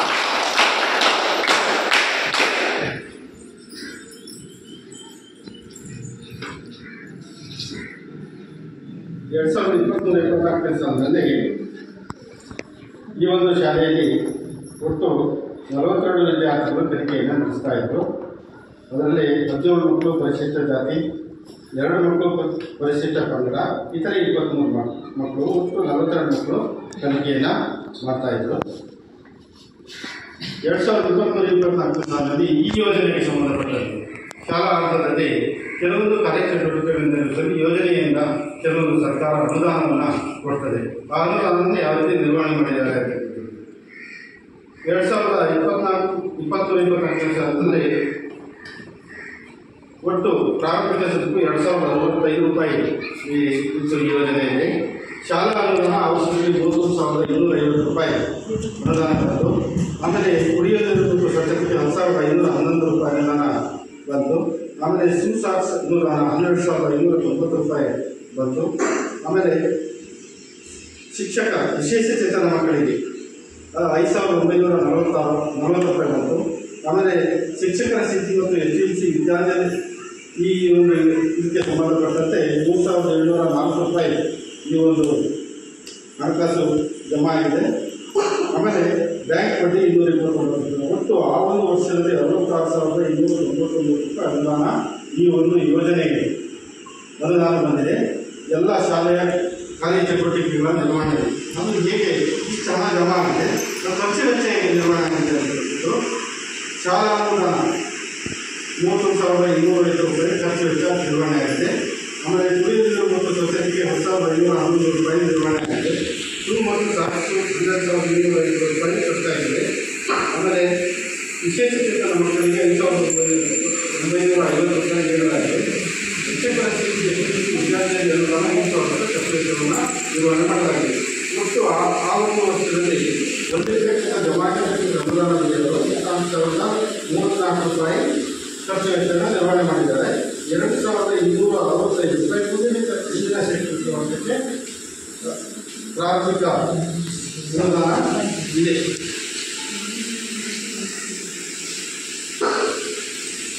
ಯೋಜನೆ ಸಮಗ್ರ ಶಿಕ್ಷಣ ಯೋಜನೆಯ ಮಾರ್ಗಸೂಚಿ ಪ್ರಕಾರ 134 ಅಂಶಗಳನ್ನು ಪರಿಶೀಲಿಸಬೇಕು. ನಾವೆಲ್ಲ ಪರಿಶೀಲನೆ ನಡೆಸಿದ್ದೇವೆ. ಅದರಲ್ಲಿ ಯಾವ್ಯಾವ ಅಂಶಗಳನ್ನು ಮಾಡಿದ್ದೇವೆ ಈಗ ತಿಳಿದುಕೊಂಡಿರುತ್ತಾರೆ. ಮಕ್ಕಳು ಕೃಷಿ ಪುಸ್ತಕಗಳನ್ನು ಪಡೆದಿದ್ದಾರೆ. 2023-24 ಮಕ್ಕಳು ಕೃಷಿ ಪುಸ್ತಕಗಳನ್ನು ಪಡೆದಿದ್ದಾರೆ, ಸಮೂಹಗಳನ್ನು ಪಡೆದಿದ್ದಾರೆ, ಪಡೆದಿದ್ದಾರೆ. ಎಲ್ಲ 1ರಿಂದ 12ನೇ ತರಗತಿಗಳಿಗೆ ಸರ್ಕಾರಿ ಶಾಲೆಗಳಲ್ಲಿ ಎಲ್ಲ ಮಕ್ಕಳಿಗೆ ಮುಂದಿನ ಕಡ್ಡಾಯ. ಅದರಂತೆ ಪಠ್ಯಪುಸ್ತಕಗಳನ್ನು ಮತ್ತು ಸಮವಸ್ತ್ರಗಳನ್ನು ಮಕ್ಕಳಿಗೆ ಪುಸ್ತಕಗಳನ್ನು ಇತ್ತೀಚೆಗೆ ವ್ಯಾಕರಣದಲ್ಲಿರ್ತಕ್ಕಂಥದ್ದು ಉಚಿತವಾಗಿ ನೀಡುತ್ತದೆ. ಅದು ಎಲ್ಲ ಮಕ್ಕಳಿಗೆ ಯಾವುದೇ ದಾಖಲೆಗಳಿದೆ ಶಾಲೆ ಎಲ್ಲ ಮಕ್ಕಳಿಗೆ ನೀಡಿಕೆ ಇರತಕ್ಕಂಥದ್ದನ್ನು ಪರಿಶೀಲನೆ ಮಾಡಬೇಕು. ಇಲ್ಲಿ ನಾವು 2023-24 ಸಾಲಿನಲ್ಲಿ ಎಲ್ಲ ಮಕ್ಕಳಿಗೆ ನೀಡಿದೆ, ದಾಖಲಾತಿ ನಿರ್ವಹಣೆ ಆಗಿದೆ. 24-25 ಎಲ್ಲ ಮಕ್ಕಳಿಗೆ ನೀಡಿದೆ, ದಾಖಲಾತಿ ನಿರ್ವಹಣೆ ಆಗಿದೆ. 25-26 ಪ್ರಸ್ತುತ ವರ್ಷದಲ್ಲಿ ಎಲ್ಲ 1ನೇ ತರಗತಿ ಬಂದಿದೆ, 3ನೇ ತರಗತಿ ಬಂದಿದೆ, 4ನೇ ತರಗತಿ, 5ನೇ ತರಗತಿ, 6 ಮತ್ತು 7ನೇ ತರಗತಿ. ಅದರಲ್ಲಿ 2ನೇ ತರಗತಿಯ ಕನ್ನಡ ಭಾಗ 1 ಮತ್ತು ಭಾಗ 2 ಪುಸ್ತಕ ಮಕ್ಕಳಿಗೆ ಇದು ಬಂದಿಲ್ಲ. ಏಕೆಂತಂದರೆ ಸರ್ಕಾರದ ಮತ್ತು ಶಿಕ್ಷಣ ಇಲಾಖೆ ನಿಯಮದ ಪ್ರಕಾರ ಶಾಲೆ ಪ್ರಾರಂಭದ ದಿನವೇ ಎಲ್ಲ ಮಕ್ಕಳಿಗೆ ಪುಸ್ತಕಗಳು ತಲುಪಬೇಕು ಅಂತಕ್ಕಂಥ ನಿಯಮ. ಅದರ ಪ್ರಕಾರ ಈ ಒಂದು ವಿಷಯದ ಪುಸ್ತಕ ತಲುಪಿಲ್ಲ. ಆಮೇಲೆ ಮಕ್ಕಳಿಗೆ ಸಮವಸ್ತ್ರಗಳು ತಲುಪಿದೆಯೇ ಅಂತಕ್ಕಂಥದ್ದು ನಾವು ದಾಖಲಾತಿಯಲ್ಲಿ ನೋಡಿದ್ವಿ. ನಾವು ಮಕ್ಕಳನ್ನು ವಿಚಾರ ಮಾಡಿದ್ವಿ, ಮಕ್ಕಳ ಪೋಷಕರನ್ನು ಕೇಳಿದ್ವಿ. ಎಲ್ಲರಿಗೂ ಸಮವಸ್ತ್ರಗಳು ತಲುಪಿದೆ ಅಂತಕ್ಕಂಥ ಅಭಿಪ್ರಾಯವನ್ನು ಹೇಳಿದರು. ಮಕ್ಕಳು ವಿದ್ಯಾರ್ಥಿ ವೇತನವನ್ನು ಪಡೆದಿದ್ದಾರೆಯೇ? ಮಕ್ಕಳಿಗೆ ವಿದ್ಯಾರ್ಥಿ ವೇತನ ಕೊಡ್ತಕ್ಕಂಥ ಒಂದು ವ್ಯವಸ್ಥೆ ಇದೆ ಸರ್ಕಾರದಿಂದ. ಅದರಲ್ಲಿ 2023-24 ಅಲ್ಪಸಂಖ್ಯಾತ 2 ವಿದ್ಯಾರ್ಥಿಗಳಿಗೆ ಬಂದಿದೆ ಅಂತಕ್ಕಂಥದ್ದು ಮತ್ತು ಪರಿಶಿಷ್ಟ ಜಾತಿ ಮತ್ತು ಪರಿಶಿಷ್ಟ ಪಂಗಡದ ಒಟ್ಟು 14 ವಿದ್ಯಾರ್ಥಿಗಳಿಗೆ ಬಂದಿದೆ ಅಂತಕ್ಕಂಥದ್ದು. 19 ವಿದ್ಯಾರ್ಥಿಗಳಿದ್ದಲ್ಲಿ 14 ವಿದ್ಯಾರ್ಥಿಗಳಿಗೆ ಬಂದಿದೆ. ಉಳಿದಿರ್ತಕ್ಕಂಥ 5 ವಿದ್ಯಾರ್ಥಿಗಳಿಗೆ ವಿದ್ಯಾರ್ಥಿ ವೇತನ ಬಂದಿಲ್ಲ. ನಿಯಮಾನುಸಾರ 6 ವಿದ್ಯಾರ್ಥಿಗಳಿಗೆ ಸಾರಿಗೆ ವ್ಯವಸ್ಥೆಯನ್ನು ಹಾಸನದಿಂದ 4-5 ಕಿಲೋಮೀಟರ್ ದೂರದಿಂದ ಕಚ್ಚಾದಾರಿಯಲ್ಲಿ ಮಳೆಯಾಳಗಳನ್ನು ದಾರಿ ಬರ್ತಕ್ಕಂಥ ಅವರಿಗೆ ಶಾಲೆ ಪ್ರಸ್ತಾವನೆ ಕಳಿಸಿದರೆ ವರ್ಷಕ್ಕೆ 6,000 ಸಾರಿಗೆ ವೆಚ್ಚವನ್ನು ಕೊಡ್ತಕ್ಕಂಥ ಒಂದು ನಿಯಮ ಇದೆ, ಕೊಡ್ತಾರೆ ಅದು. ಆ ಪ್ರಕಾರ ನಿಮ್ಮ ಶಾಲೆಯಲ್ಲಿ ಯಾವುದೇ ಮಗುವಿಗೆ ಸಾರಿಗೆ ವೆಚ್ಚ ಬಂದಿಲ್ಲ. ಸ್ವಾತಂತ್ರ್ಯ ಶಿಕ್ಷಕರು ಹಿರಿಯ ಪ್ರಾಥಮಿಕ ಶಾಲೆಯಲ್ಲಿ ಇದ್ದಾರೆಯೇ? ಶಿಕ್ಷಣ ಇಲಾಖೆ ನಿಯಮದ ಪ್ರಕಾರ 30 ವಿದ್ಯಾರ್ಥಿಗಳಿಗೆ ಒಬ್ಬರು ಶಿಕ್ಷಕರು. ಅದರ ಪ್ರಕಾರ ಇಲ್ಲಿ 12 ಮಕ್ಕಳಿದ್ದಾರೆ, 3 ಶಿಕ್ಷಕರಿದ್ದಾರೆ. ಕನಿಷ್ಠ ಪಕ್ಷ 3 ಶಿಕ್ಷಕರು ಹಿರಿಯ ಪ್ರಾಥಮಿಕ ಶಾಲೆಯಲ್ಲಿ ಇದ್ದಾರೆ. ಶಿಕ್ಷಣ ಇಲಾಖೆ ನಿಯಮದ ಪ್ರಕಾರ ವಿಷಯವಾರ ವಿಭಾಗಗಳಿಗೆ ಹಿರಿಯ ಪ್ರಾಥಮಿಕ ಶಾಲೆಯಲ್ಲಿ 3 ಶಿಕ್ಷಕರು ಇರಬೇಕಂತಕ್ಕಂಥ ನಿಯಮ ಇದೆ. ಇಲ್ಲಿ 1 ಶಿಕ್ಷಕರು ಮಾತ್ರ ಇದ್ದಾರೆ, 2 ಶಿಕ್ಷಕರ ಕೊರತೆ ಇದೆ. ಕಲಾ ಶಿಕ್ಷಣಕ್ಕೆ ಶಿಕ್ಷಕರು ಇರುವುದಿಲ್ಲ, ಆರೋಗ್ಯ ಶಿಕ್ಷಣಕ್ಕೆ ಶಿಕ್ಷಕರಿಲ್ಲ, ದೈಹಿಕ ಶಿಕ್ಷಣಕ್ಕೆ ಶಿಕ್ಷಕರಿಲ್ಲ, ನೃತ್ಯ ಶಿಕ್ಷಣಕ್ಕೆ ಶಿಕ್ಷಕರಿಲ್ಲ, ಪೂರ್ಣಾವಧಿಯ ಮುಖ್ಯ ಶಿಕ್ಷಕರನ್ನು ಶಾಲೆ ಹೊಂದಿಗೆ ಇಲ್ಲ. ಕನಿಷ್ಠ ಪ್ರಾಥಮಿಕ ಹಿರಿಯ ಪ್ರಾಥಮಿಕ ಶಾಲೆಯಲ್ಲಿ ಕನಿಷ್ಠ ಪಕ್ಷ 200 ಕೆಲಸದ ದಿನಗಳನ್ನು ನಿರ್ವಹಿಸಿದೆ. 3 ಶೈಕ್ಷಣಿಕ ವರ್ಷದಲ್ಲಿ ಶಿಕ್ಷಣ ಇಲಾಖೆ ನಿಯಮದ ಪ್ರಕಾರ ಹಿರಿಯ ಪ್ರಾಥಮಿಕ ಶಾಲೆ 200 ಕೆಲಸದ ದಿನಗಳನ್ನು ನಿರ್ವಹಣೆ ಮಾಡಬೇಕು. ಹಿರಿಯ ಪ್ರಾಥಮಿಕ ಶಾಲೆ 200 ಕೆಲಸದ ದಿನಗಳನ್ನು ನಿರ್ವಹಣೆ ಮಾಡಬೇಕು. ನಾವು ದಾಖಲಾತಿಯನ್ನು ನೋಡಿದಾಗ 2 ಹಿರಿಯ ಮತ್ತು ಹಿರಿಯ 240 ದಿನಗಳನ್ನು ನಿರ್ವಹಣೆ ಮಾಡಿರ್ತಕ್ಕಂಥದ್ದು ಕಂಡುಬಂತು. ಸದರಿ ಶಾಲೆಯಲ್ಲಿ ಹಿಂದಿನ ಮಾಯಾದಿ ವಿದ್ಯಾರ್ಥಿಗಳ ಸರಾಸರಿ ಹಾಜರಾತಿ 80% ಮತ್ತು ಅದಕ್ಕಿಂತ ಹೆಚ್ಚಿಗೆ. ಶಾಲೆಗಳಲ್ಲಿ ಮಕ್ಕಳ ಗುಣಮಟ್ಟದ ಶಿಕ್ಷಣ ದೊರೆಯಬೇಕಾದರೆ ಮಕ್ಕಳ ಹಾಜರಾತಿ ಅತಿ ಪ್ರಮುಖವಾಗಿರ್ತಕ್ಕಂಥದ್ದು. 80ಕ್ಕಿಂತ ಹೆಚ್ಚಿದೆಯಾ ಅಥವಾ ಅದಕ್ಕಿಂತ ಕಡಿಮೆ ಇದೆಯಾ ಅಂತ ನೋಡಿದಾಗ ನಾವು ದಾಖಲಾತಿ ನೋಡಿದಾಗ ಎಲ್ಲ ಮಕ್ಕಳದ್ದು 80ಕ್ಕಿಂತ ಹೆಚ್ಚಿರ್ತಕ್ಕಂಥದ್ದು ಕಂಡುಬಂತು. ಶಾಲೆಗೆ ಬರುವ ಮಾರ್ಗವು ಸುರಕ್ಷಿತವಾಗಿದೆ. ಮಕ್ಕಳ ಶಾಲೆಗೆ ಬರತಕ್ಕಂಥ ಮಾರ್ಗ ಸುರಕ್ಷಿತವಾಗಿದೆ ಅಂತಕ್ಕಂಥದ್ದನ್ನು ಪರಿಶೀಲನೆ ಮಾಡಬೇಕು. ಅದನ್ನು ಮಾಡಿದರೆ ಯಾವ ಮಕ್ಕಳಿಗೂ ಮಾರ್ಗ ಉತ್ತಮವಾಗಿದೆ ಅಂತಕ್ಕಂಥ ಅಭಿಪ್ರಾಯ ಇತ್ತು. ಮಕ್ಕಳ ಅವರ ವಯಸ್ಸಿನ ಅನುಗುಣವಾಗಿ ತರಗತಿಗಳಿಗೆ ದಾಖಲಾತಿ ಮಾಡಿಕೊಳ್ಳಲಾಗಿದೆ. ಶಿಕ್ಷಣ ಇಲಾಖೆ ನಿಯಮದ ಪ್ರಕಾರ 5 ವರ್ಷ 6 ತಿಂಗಳು 8 ತಿಂಗಳು 6 ವರ್ಷನ ಆ ನಿಯಮದ ಪ್ರಕಾರ ದಾಖಲಾತಿಯನ್ನು ಮಾಡ್ಕೊಳ್ಬೇಕಾಗ್ತದೆ. ಈ ಶಾಲೆಯಲ್ಲಿ ಅದರ ಪ್ರಕಾರನೇ ಮಾಡ್ಕೊಂಡಿದ್ದಾರೆ, ದಾಖಲಾತಿ ನಿರ್ವಹಣೆ ಆಗಿದೆ. ಅದು ಅಲ್ಲದೆ ಏನಾದರೂ ಮಗು 7 ವರ್ಷ 8 ವರ್ಷಕ್ಕೆ 9 ವರ್ಷಕ್ಕೆ ಬಂತು ಅಂತಂದರೆ ಆ ಮಗುವಿನ ವಯಸ್ಸಿಗೆ ಅನುಗುಣವಾಗಿಯೇ ತರಗತಿಗೆ ದಾಖಲಾತಿ ಮಾಡ್ಕೊಳ್ಬೇಕು. ನೇರವಾಗಿ 1ನೇ ತರಗತಿಗೆ ದಾಖಲಾತಿ ಮಾಡ್ಕೊಳ್ಳೋದಿಲ್ಲ. ಮಗು ಏನಾದರೂ 8 ವರ್ಷ ಇದ್ದರೆ 3ನೇ ತರಗತಿಗೆ ದಾಖಲಾತಿ ಮಾಡ್ಕೊಳ್ಬೇಕಾಗ್ತದೆ. ಆ ರೀತಿಯಾಗಿರ್ತಕ್ಕಂಥ ಯಾವುದೇ ಮಗು ಬಂದಿಲ್ಲ ಅಂತಕ್ಕಂಥದ್ದು ಹೇಳಿದರು. ಆಮೇಲೆ ಸೂಕ್ತ ದಾಖಲೆಗಳಿಲ್ಲದ ಕಾರಣ ಶಾಲಾ ದಾಖಲಾತಿಯನ್ನು ನಿರಾಕರಿಸಲಾಗಿದೆ. ಯಾವುದೇ ಮಗು ದಾಖಲಾತಿಗೆ ಶಾಲೆಗೆ ಬಂದಾಗ ದಾಖಲಾತಿಯನ್ನು ಶಾಲೆ ನಿರಾಕರಿಸುತ್ತಿಲ್ಲ. ಯಾವುದಾದ್ರೂ ಕನಿಷ್ಠ 1 ದಾಖಲಾತಿಯನ್ನು ಕೊಟ್ಕೊಂಡು ದಾಖಲಾತಿಯನ್ನು ಮಾಡ್ಕೊಳ್ಬೇಕಾಗ್ತದೆ. ಆ ರೀತಿಯಾಗಿರ್ತಕ್ಕಂಥ ಯಾವುದೇ ಮಗು ಬಂದಿಲ್ಲ ಅಂತ ಹೇಳಿದರು. ಹೆಚ್ಚಿನ ಮಕ್ಕಳು ಶಾಲೆಯಿಂದ ಹೊರಗಿದ್ದಾರೆಯೇ? ಶಾಲೆಗೆ ಬಂದ ನಂತರ ಹೊರಗಿನ ಮಕ್ಕಳ ಸಂಖ್ಯೆ ಯಾರು ಇದೆಯೇ ಅಂತಕ್ಕಂಥದ್ದು. ಇಲ್ಲಿ ಒಂದು ಮಗು ಇದೆ, ಭಾಗ್ಯ ಅಂತಕ್ಕಂಥದ್ದು 6ನೇ ತರಗತಿ ಮಗು ಈ ಶಾಲೆಗೆ ದಾಖಲಾಗಿದೆ. ಇದುವರೆಗೂ ಆ ಮಗು ಬರ್ತಾ ಇದೆ. ಈ ಡ್ಯೂಟಿಲ್ಲ ಬಂದಿಲ್ಲ. ಆ ಮಗುವನ್ನು ಶಾಲೆಗೆ ಬರುವ ಹಾಗೆ ಶಾಲೆ ನಿರ್ಮಾಣ ಮಾಡತಕ್ಕಂಥದ್ದು ಶಿಕ್ಷಣ ಇಲಾಖೆ ನಿಯಮ. ಮಕ್ಕಳನ್ನು ಹೊರಹಾಕಿರುವ ಸಂಖ್ಯೆ ಇದೆಯೇ? ದುರ್ಬಲ ವರ್ಗದ ಮಕ್ಕಳಿಗೆ ಏನಾದರೂ ತಾರತಮ್ಯ ಮಾಡಲಾಗುತ್ತಿದೆಯೇ? ಮಕ್ಕಳಿಗೆ ತಾರತಮ್ಯ ಮಾಡಲಾಗುತ್ತಿದೆಯೇ? ಮಕ್ಕಳಿಗೆ ದೈಹಿಕ ಶಿಕ್ಷಣಕ್ಕೆ ನೀಡಲಾಗುತ್ತಿದೆಯೇ? ಮಕ್ಕಳನ್ನು ಮಾನಸಿಕ ಕೆಲಸಕ್ಕೆ ಒಳಪಡಿಸಲಾಗುತ್ತಿದೆಯೇ? ಮಕ್ಕಳನ್ನು ದೈಹಿಕ ಕೆಲಸಕ್ಕೆ ಒಳಪಡಿಸಲಾಗುತ್ತಿದೆಯೇ? ಎಲ್ಲ ಅಂಶಗಳನ್ನು ನಾವು ಪರಿಶೀಲನೆ ಮಾಡಬೇಕಾಗ್ತದೆ. ನಾವು ಈ ಎಲ್ಲ ಅಂಶಗಳನ್ನು ನಾವು ಪರಿಶೀಲನೆ ಮಾಡಿದ್ದೇವೆ. ಈ ರೀತಿಯಾಗಿರ್ತಕ್ಕಂಥ ಯಾವುದೇ ಅಂಶಗಳು ಇಲ್ಲ ಅಂತಕ್ಕಂಥ ಅಭಿಪ್ರಾಯವನ್ನು ಹೇಳಿದರು. ಅದು ನಾವು ಎಲ್ಲ ಅಪೇಕ್ಷೆಯ ಮಕ್ಕಳಿಗೆ ವರ್ಗಾವಣೆ ಪ್ರಮಾಣಪತ್ರವನ್ನು ನೀಡಲಾಗಿದೆ. ನೀಡ್ತೀವಿ ಅಂತಕ್ಕಂಥದ್ದನ್ನು ಹೇಳಿದರು. ವಿಶೇಷ ಅಗತ್ಯಗಳ ಮಕ್ಕಳನ್ನು ಗುರುತಿಸಿ ಮೌಲ್ಯಾಂಕನ ಮಾಡಲಾಗಿದೆ.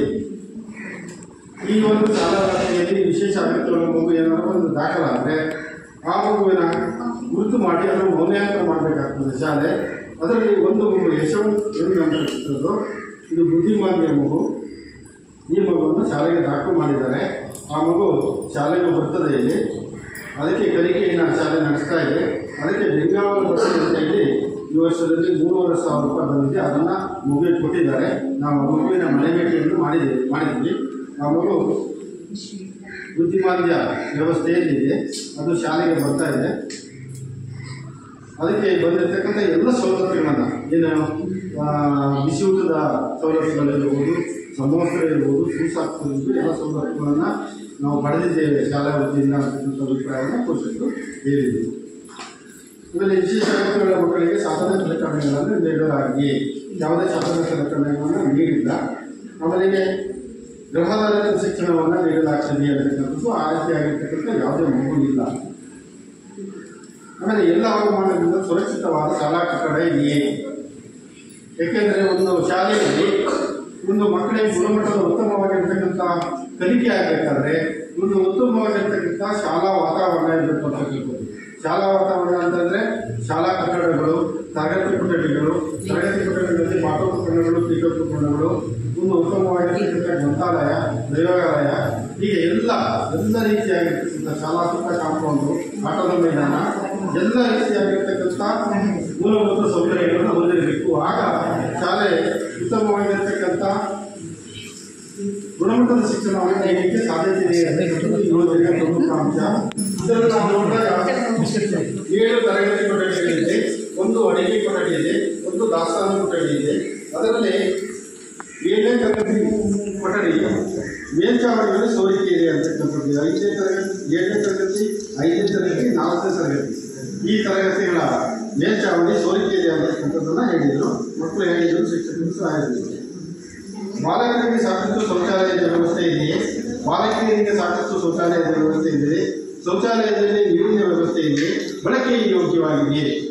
ಒಂದು ಶಾಲೆಯಲ್ಲಿ ಮಕ್ಕಳಿಗೆ ಗುಣಮಟ್ಟದ ಉತ್ತಮವಾಗಿರ್ತಕ್ಕಂಥ ಶಿಕ್ಷಣ ದೊರೆಯಬೇಕಾದ್ರೆ ಆ ಶಾಲೆಯಲ್ಲಿ ಒಂದು ಉತ್ತಮವಾಗಿರ್ತಕ್ಕಂಥ ಶೌಚಾಲಯವನ್ನು ಹೊಂದಿರಬೇಕು ಅಂತಕ್ಕಂಥದ್ದು. ಏಕೆ ಅಂತಂದರೆ ಶೌಚಾಲಯ ಏನಾದರೂ ಮಕ್ಕಳು ಬಳಸಲಿಕ್ಕೆ ಯೋಗ್ಯವಲ್ಲದೇ ಇದ್ದರೆ ಮಕ್ಕಳು ಶೌಚಾಲಯವನ್ನು ಬಳಸಲಿಕ್ಕೆ ಹೋಗೋದಿಲ್ಲ, ಬಯಲು ಶೌಚಾಲಯಕ್ಕೆ ಹೋಗ್ತಾರೆ.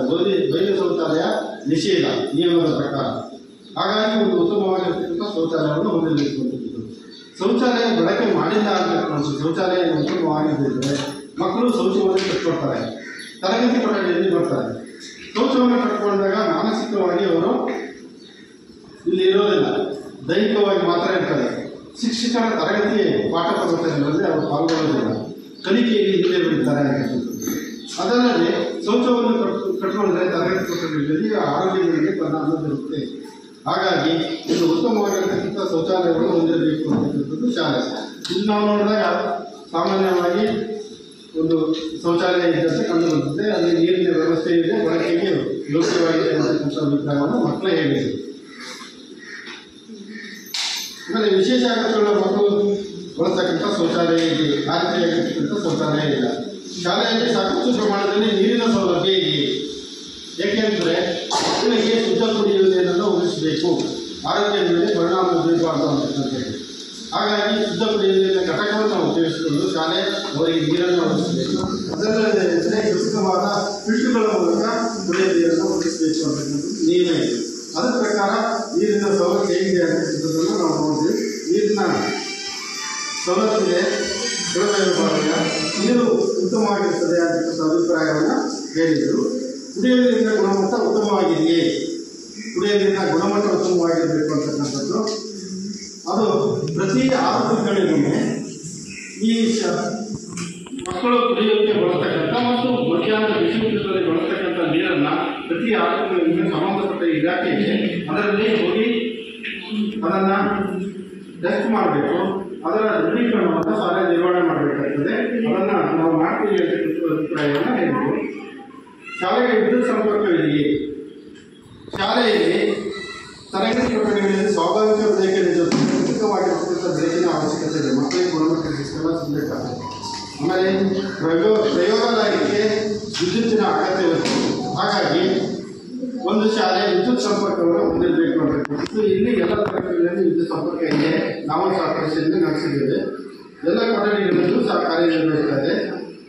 ಶಾಲಾ ಆವರಣದಲ್ಲಿ ಆಟದ ಮೈದಾನ ಇದೆ. ಒಂದು ಉತ್ತಮವಾಗಿರ್ತಕ್ಕಂಥ ಶಾಲೆ ಅಂತಂದರೆ ಪಠ್ಯೇತರವಾಗಿರ್ತಕ್ಕಂಥ ಚಟುವಟಿಕೆಗಳಿಗೆ ಮಕ್ಕಳಿಗೆ ಕಲಿಸಬೇಕಾದ್ರೆ ಒಂದು ಉತ್ತಮವಾಗಿರ್ತಕ್ಕಂಥ ಸುಸಜ್ಜಿತವಾದ ಆಟದ ಮೈದಾನವನ್ನು ಹೊಂದಿರಬೇಕು ಅಂತಕ್ಕಂಥದ್ದು ನಿಯಮ ಇದೆ. ಅದರ ಪ್ರಕಾರ ನಾವು ನೋಡಿದಾಗ ಆಟದ ಮೈದಾನ ಇದೆ. ಎಲ್ಲ ಆಟದ ಸ್ಪರ್ಧೆ ಇದೆಯಲ್ಲ, ಅದಕ್ಕೆ ಸಂಬಂಧಪಟ್ಟಿರ್ತಕ್ಕಂಥ ಎಲ್ಲ ಕ್ರೀಡಾ ಸ್ಪರ್ಧೆಗಳಿಗೆ ಸರಿಯಾದ ಆಟದ ಸುಸಜ್ಜಿತವಾದ ಆಟದ ಮೈದಾನ ಇಲ್ಲ. ಶಾಲಾ ಸುತ್ತಲೂ ಕಾಂಪೌಂಡ್ ಗೋಡೆ ಇದೆ. ಮಕ್ಕಳ ರಕ್ಷಣಾ ದೃಷ್ಟಿಯಿಂದ ಏನಾದರೂ ಮಕ್ಕಳು ಶಿಕ್ಷಕ ಕಣ್ತಪ್ಪಿ ಶಾಲಾ ಪರಿಸರದಿಂದ ಹೊರಗಡೆ ಹೋದರೆ ಏನಾರ ಅನಾಹುತ ಆಗ್ಬೋದು ಅಂತಕ್ಕಂಥ ದೃಷ್ಟಿಯಿಂದ ಶಾಲಾ ಸುತ್ತ ಒಂದು ರಕ್ಷಣಾ ಕಾಂಪೌಂಡನ್ನ ಹೊಂದಿರಬೇಕು ಅಂತಕ್ಕಂಥದ್ದು ಒಂದು ನಿಯಮ. ಅದರ ಪ್ರಕಾರ ಕಾಂಪೌಂಡ್ ಇದೆಯಾ ಅಂತಕ್ಕಂಥದ್ದು ಈ ಶಾಲೆಯ ಸುತ್ತ ರಕ್ಷಣಾ ಕಾಂಪೌಂಡ್ ಶಾಲೆಯ ಸುತ್ತ ಇದೆ. ಆಮೇಲೆ ಅದು ಅನಾಹುತ ಆಗೋದಂದರೆ ಮತ್ತೇನಾದರೂ ಹತ್ತಿರದಲ್ಲಿ ಗಿಡ ಮರಗಳು ಕಾಡು ಏನಾದರೂ ಇದ್ದರೆ ಅದರಿಂದ ಅನೇಕ ಮಕ್ಕಳಿಗೆ ಅಪಾಯ ಆಗ್ತಕ್ಕಂಥ ಸಂದರ್ಭ ಇರ್ತದೆ. ಹಾಗಾಗಿ ಶಾಲಾ ಸುತ್ತ ಒಂದು ಉತ್ತಮವಾಗಿರ್ತಕ್ಕಂಥ ರಕ್ಷಣಾ ಕಾಂಪೌಂಡ್ ಇರಬೇಕು ಅನ್ನೋದನ್ನ ಅದರ ಪ್ರಕಾರ ಕಾಂಪೌಂಡ್ ಇದೆ. ಶಾಲೆಯ ಗ್ರಂಥಾಲಯವನ್ನು ಹೊಂದಿದೆ. ಮಕ್ಕಳಿಗೆ ತರಗತಿಗಳಲ್ಲಿ ಪಠ್ಯದಲ್ಲಿ ಬರ್ತಕ್ಕಂಥ ಕಲಿಕೆ ಏನಿದೆ ಕೇವಲ ಅದರಲ್ಲಿ ಇರ್ತಕ್ಕಂಥ ವಿಷಯಗಳು ಕೇವಲ 20-25 ಭಾಗದಷ್ಟು ಮಾತ್ರ ವಿಷಯ ಕಲಿಕೆಗೆ ಸಿಗ್ತದೆ. ಉಳಿದಿರ್ತಕ್ಕಂಥ ಎಲ್ಲ ವಿಷಯವನ್ನು ಮಗು ಹೊರಗಡೆ ಕಲಿಬೇಕಾಗುತ್ತೆ. ಅನೇಕ ರೀತಿಯಾಗಿರ್ತಕ್ಕಂಥ ಬೇರೆ ಬೇರೆ ಪತ್ರಿಕೆಗಳಿರ್ಬೋದು, ಮಾಧ್ಯಮಗಳಿರ್ಬೋದು, ಪುಸ್ತಕಗಳಿರ್ಬೋದು, ಅವುಗಳನ್ನು ಓದಿ ಮಗು ಕಲಿಬೇಕಾಗುತ್ತೆ. ಹಾಗಾಗಿ ಶಾಲೆ ಹೆಚ್ಚಿನ ಗುಣಮಟ್ಟದ ಶಿಕ್ಷಣ ದೊರೆಯಬೇಕಾದ್ರೆ ಒಂದು ಉತ್ತಮವಾಗಿರ್ತಕ್ಕಂಥ ಗ್ರಂಥಾಲಯವನ್ನು ಹೊಂದಿರಬೇಕು. ಅದರಲ್ಲಿ ಎಲ್ಲ ವಿಷಯದ ಪುಸ್ತಕಗಳಿರ್ಬೋದು, ಭಾಷೆಯನ್ನು ಕಲಿಸೋದಿರ್ಬೋದು, ವ್ಯಾಕರಣ ಗ್ರಾಮರ್ಗಳನ್ನು ಕಲಿಸೋದಿರ್ಬೋದು, ಗಣಿತವನ್ನು ಕಲಿಸೋದಿರ್ಬೋದು, ವಿಜ್ಞಾನ ಕಲಿಸೋದಿರ್ಬೋದು, ಆಮೇಲೆ ಪರಿಸರ, ಚರಿತ್ರೆ, ಇತಿಹಾಸ ಸಂಬಂಧಪಟ್ಟಿರ್ತಕ್ಕಂಥದ್ದು, ಸಾಮಾನ್ಯ ಜ್ಞಾನ ಸಂಬಂಧಪಟ್ಟಿರ್ತಕ್ಕಂಥದ್ದು, ಪ್ರಚಲಿತ ವಿದ್ಯಮಾನಗಳು, ಕರೆಂಟ್ ಇವೆಂಟ್ಸ್, ಅದಕ್ಕೆ ಸಂಬಂಧಪಟ್ಟಿರ್ತಕ್ಕಂಥ ಎಲ್ಲ ಕಲಿಕೆಯನ್ನು ಮಾಡ್ತಕ್ಕಂಥ ಒಂದು ಉತ್ತಮವಾಗಿರ್ತಕ್ಕಂಥ ಗ್ರಂಥಾಲಯವನ್ನು ಹೊಂದಬೇಕು ಅಂತಕ್ಕಂಥದ್ದು ಒಂದು ನಿಯಮ ಇದೆ. ಅದೇ ಪ್ರಕಾರ ಇಲ್ಲಿ ನಾವು ನೋಡಿದಾಗ 3068 ಪುಸ್ತಕಗಳು ಇರ್ತಕ್ಕಂಥ ಒಂದು ಗ್ರಂಥಾಲಯ ಗ್ರಂಥಾಲಯದ ಒಂದು ವಹಿಯನ್ನು ನಿರ್ವಹಣೆ ಮಾಡಿದ್ದಾರೆ. ಅದು ಇತ್ತೀಚೆಗೆ ಇಲಾಖೆಯಿಂದ 6,500 ರೂಪಾಯಿ ಗ್ರಂಥಾಲಯದ ಅನುದಾನ ಆಗಿದೆ. ಅದಕ್ಕೆ ಈಗ ಏನು ಶಿಕ್ಷಣ ಇಲಾಖೆ ಮಾರ್ಗಸೂಚಿ ಪ್ರಕಾರ 62 ಪುಸ್ತಕಗಳನ್ನು ಖರೀದಿ ಮಾಡಿದ್ದಾರೆ. ಅದು ವಿಷಯವಾದ ಮಾರ್ಗಸೂಚಿ ಪ್ರಕಾರ ಖರೀದಿ ಮಾಡಿರ್ತಕ್ಕಂಥದ್ದು. ಅಲ್ಲಿ ನಾವು ಅದನ್ನು ಸಹ ಪರಿಶೀಲನೆ ಮಾಡಿದ್ದೇವೆ. ಶಾಲಾ ಗ್ರಂಥಾಲಯದಲ್ಲಿ ಎಲ್ಲ ವಿಷಯಗಳ ಪುಸ್ತಕಗಳಿವೆ, ಕಥೆ ಪುಸ್ತಕಗಳಿವೆ, ಅದು ಇದೆ. ವೇಳಾಪಟ್ಟಿಯನ್ನು ಗ್ರಂಥಾಲಯದ ಅವಧಿ ನಮೂದಿಸಿದೆ, ಅದನ್ನು ನಮೂದನೆ ಮಾಡಲಾಗಿದೆ. ಗ್ರಂಥಾಲಯದ ಪುಸ್ತಕಗಳ ಹಂಚಿಕೆ ವಹಿಯನ್ನು ನಿಯಮಿತವಾಗಿ ನಿರ್ವಹಿಸಲಾಗಿದೆ. ಕ್ರೀಡಾ ಸಾಮಗ್ರಿಗಳು ಶಾಲೆಯಲ್ಲಿದೆಯೇ, ಮಕ್ಕಳಿಗೆ ಪಠ್ಯೇತರ ಚಟುವಟಿಕೆಗಳನ್ನು ಪ್ರೋತ್ಸಾಹಿಸತಕ್ಕಂಥದ್ದು, ಆಮೇಲೆ ಕ್ರೀಡಾ ಸ್ಪರ್ಧೆಗಳಿದೆ, ಅದಕ್ಕೆ ತಕ್ಕಾಗಿರ್ತಕ್ಕಂಥ ಎಲ್ಲ ಸಾಮಗ್ರಿಗಳಿದೆ ಅನ್ನತಕ್ಕಂಥದ್ದು ಎಲ್ಲ ಇದೆ. ಕ್ರೀಡಾ ಸಾಮಗ್ರಿಗಳನ್ನು ಮಕ್ಕಳಿಗೆ ನೀಡಲಾಗ್ತಿದೆ ಅಂತಕ್ಕಂಥದ್ದು ಹೇಳಿದರು. ತರಗತಿಗಳಲ್ಲಿ ಬೋಧನಾ ಕಲಿಕಾ ಸಾಮಗ್ರಿಗಳು ಲಭ್ಯವಿದೆ. ಶಿಕ್ಷಕರು ಮಕ್ಕಳಿಗೆ ಪಾಠ ಪುಸ್ತಕಗಳನ್ನು ನಿರ್ವಹಣೆ ಮಾಡಬೇಕಾದ್ರೆ ಬೋಧನಾ ಕಲಿಕಾ ಸಾಮಗ್ರಿಗಳನ್ನು ಬಳಸಿಕೊಂಡು ಮಾಡಬೇಕು ಅಂತಕ್ಕಂಥ ನಿಯಮ ಇದೆ. ಅದನ್ನು ಮಾಡ್ತೀವಿ ಅಂತಕ್ಕಂಥ ಅಭಿಪ್ರಾಯವನ್ನು ಹೇಳಿದರು. ಡಿಜಿಟಲ್ ಮೂಲಸೌಕರ್ಯಗಳು ಲಭ್ಯವಿದೆಯೇ? ಡಿಜಿಟಲ್ ಮೂಲಸೌಕರ್ಯಗಳ ಮೂಲಕ ಮಕ್ಕಳಿಗೆ ಗುಣಮಟ್ಟದ ಶಿಕ್ಷಣವನ್ನು ನೀಡಲಿಕ್ಕೆ ಸರ್ಕಾರ ಅವಕಾಶ ಮಾಡಿಕೊಟ್ಟಿದೆ. ಒಂದು ಶಾಲೆ ಉತ್ತಮವಾಗಿರ್ತಕ್ಕಂಥ ಗುಣಮಟ್ಟದ ಶಿಕ್ಷಣ ನೀಡಬೇಕಾದ್ರೆ ಈ ಡಿಜಿಟಲ್ ಮೂಲಸೌಕರ್ಯಗಳು ಇರಬೇಕು. ಕಂಪ್ಯೂಟರ್ ಇರ್ಬೋದು, ಲ್ಯಾಪ್ಟಾಪ್ ಇರ್ಬೋದು, ಪ್ರೊಜೆಕ್ಟರ್ ಇರ್ಬೋದು, ಸ್ಮಾರ್ಟ್ ಬೋರ್ಡ್ ಇರ್ಬೋದು, ಸ್ಮಾರ್ಟ್ ಟಿವಿಗಳು ಇರ್ಬೋದು. ಇವುಗಳ ಮೂಲಕ ಅನೇಕ ವಿಷಯಗಳ ಪಾಠ ಪುಸ್ತಕಗಳನ್ನು ನಿರ್ವಹಣೆ ಮಾಡ್ತಕ್ಕಂಥ, ಆಮೇಲೆ ಮಕ್ಕಳಿಗೆ ಗುಣಮಟ್ಟದ ಶಿಕ್ಷಣವನ್ನು ನೀಡ್ತಕ್ಕಂಥ ಒಂದು ವ್ಯವಸ್ಥೆ ಶಾಲೆಯಲ್ಲಿದ್ದರೆ ಮಕ್ಕಳಿಗೆ ಉತ್ತಮವಾಗಿರ್ತಕ್ಕಂಥ ಗುಣಮಟ್ಟದ ಶಿಕ್ಷಣ ಸಿಗ್ತದೆ ಅಂತಕ್ಕಂಥದ್ದು ಯೋಜನೆಯಲ್ಲ. ಅದರ ಪ್ರಕಾರ ಇವೆಲ್ಲವೂ ಇದಾವ ಅಂತಕ್ಕಂಥದ್ದನ್ನು ನಾವು ನೋಡಬೇಕು. ಯಾವುದೇ ಇಲ್ಲಿ ಒಂದು